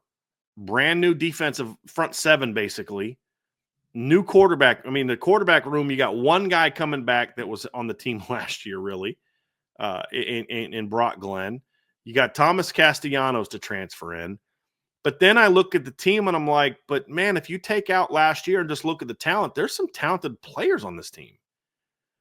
And it's like, could they end up being pretty good? No clue. I'm doubtful. I don't have a lot of optimism, but I'm like, look, Deuce Robinson, Hakeem Williams, Squirrel White. You've got your tight end, Landon Thomas is a talented player. You brought in some portal guys that are actually pretty decent offensive linemen.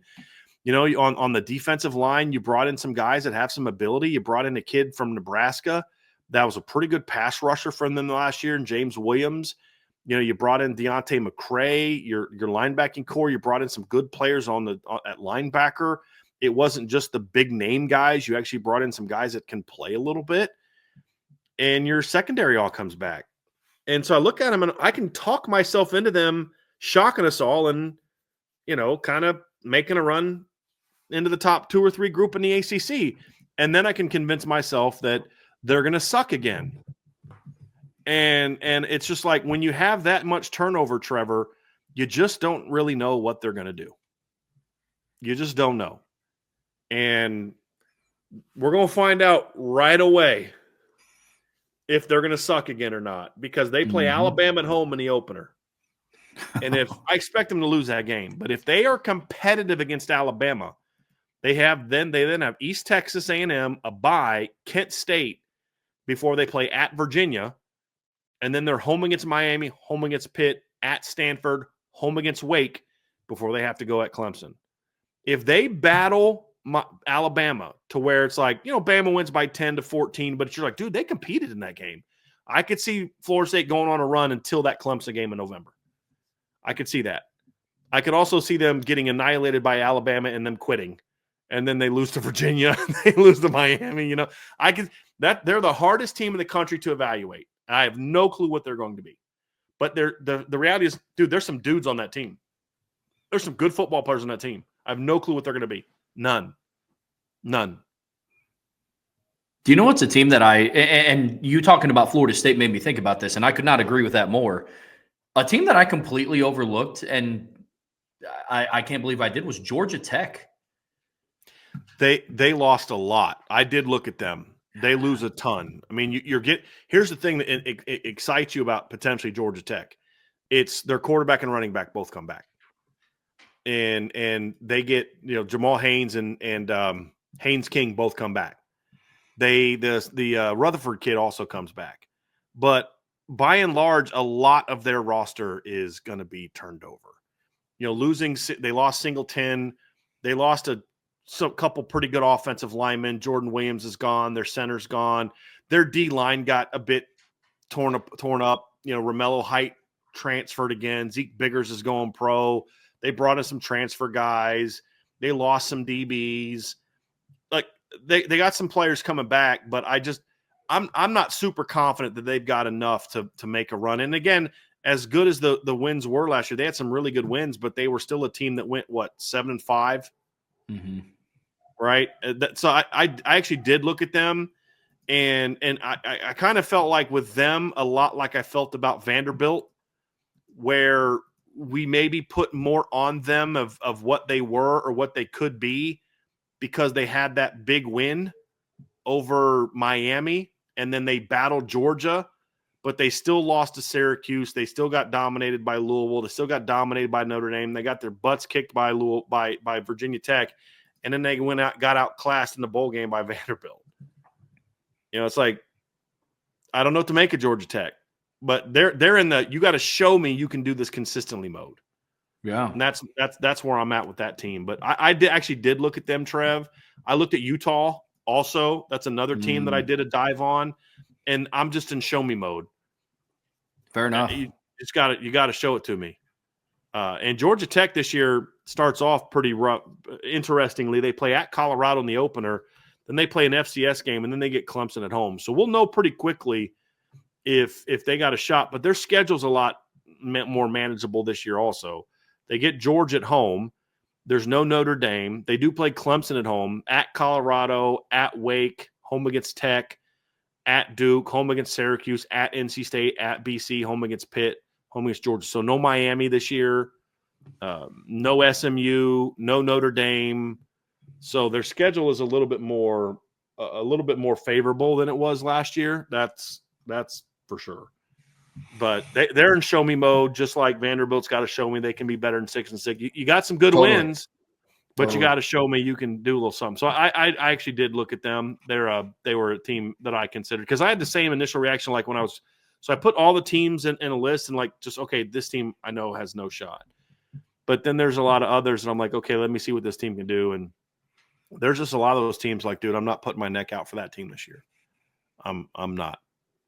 Totally I thought about like Minnesota, can they take that year? What about Syracuse? Syracuse is a team that I looked at as well, but they're replacing Kyle McCord with Ricky Collins. I think Ricky Collins has got a lot of arm talent, but he's never played a meaningful down in his life. How are they going to be? Syracuse is a team that I really felt weird about not putting in there, but they lost some good players. I just how we're going to find out how important Kyle McCord was to that team this year. If they keep rolling again, then we're going to, hey, maybe it's the system. But, we're going to have to see. We're going to have to see. So that's where I'm at with that one. So, but that was fun, Trev. That was a blast, man. I mean, that was so much fun. We're going to have a lot more college football stuff this offseason, guys. We did have five questions I wanted to skip to real quick. One from Ron. So we're not going to do a mailbag because we only had 5 questions. But Ronnie Reeves asked, how much of an advantage is it to enroll in the spring versus the fall or incoming freshmen? It's always an advantage to enroll early. It's just not a thing where if you don't, you can't play. And that's kind of where I'm at. It's Benjamin Morrison wasn't an early enrollee. Leonard Moore, I don't think, was an early enrollee, and they were fine. But it helps, and it helps not just getting in the workout. You get a 6-month head start in the strength program. You get the 15 practices, but also at Notre Dame, what I think the biggest advantage is, Trevor, is you get a whole semester of the academic work without having to worry about playing a game that Saturday. That's being thrown into the fire where you get a month of fall camp, and then all of a sudden season starts, and I got to go to class. At Notre Dame, that can be a challenge. And so I think kind of getting your feet wet in the academic piece for the Notre Dame players in the spring is a huge advantage. So it's always an advantage. And how much depends on the kid. How ready are you to play? Benjamin Morrison was a very advanced player. His dad played DB in the NFL. He was much further along, in IQ-wise, football IQ, technique, intelligence, and all that kind of stuff. Just a feel for the game because of his upbringing and his God-given ability, where other guys need more time to learn it. Dallas Golden will probably be hurt more by not being an early enrollee than what Benjamin Morrison was, but it doesn't mean he can't help you as a freshman. It just means, he's got to trial by fire a little bit early. The position where I think it hurts the most is quarterback and offensive line. I think those are the two where it can hurt the most for a guy not to be in an early enrollee. Agreed. Yep. I'm in the same boat as you are. Same boat. Tom Connor says, with Texas, Oregon, Georgia, Ohio State, and Notre Dame, which team's quarterback will break out if you want to put them in order? I mean, I feel very comfortable that Arch Manning is going to be a really good quarterback. I don't think he is what people kind of, top 3 to 5. I mean, people took him in the top 3 to 4 for Heisman contending. I'm like, come on, guys. Can we let the kid, can we just not do that to the kid where we put so much hype on him that it's almost impossible for him to live up to it, short of them going 16-0, winning the title and him winning the Heisman? Like anything other than that, and it's a disappointment. Sure. Manning overrated. It's like, can we just let the kid develop and can we just all pretend his last name is Johnson or Jones or Driscoll or Trowbridge or something and not Manning, and just let the kid be and just let him develop like everybody else? But I do think Arch is going to be pretty good, and he seems kind of built to handle it. It doesn't seem to faze him a whole lot, to be honest with you, Trav.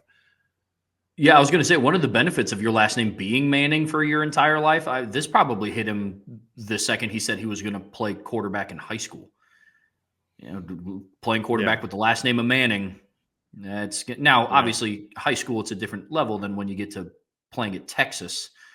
But at least it's not going to be something that's totally unfamiliar territory for him. But yeah, it's like Peyton went through that, but he was only had to live up to his dad, and then Eli went through that. And he had to live up to his dad and his brother. But his brother was just coming out of college. And now Arch has got to live up to Archie, Peyton, and Eli. And it's just kind of like, it's a different, and now a social media where there wasn't social media when Peyton and Eli were going through it. So I'm actually rooting for the kid because he seems like a really nice kid. He seems like a good kid. I just think we're being really unfair with the expectations. It's more about us and the media. Is like, we're going to get our piece of the Arch Manning pie. We're going to do our clickbait thing to tap into that. And if it means we're setting him up to fail, so be it, because we're getting ours. That's how I feel about it. But it's like, let's let the kid develop. But that's also why I think getting CJ Baxter back could be big, is maybe lean a little bit.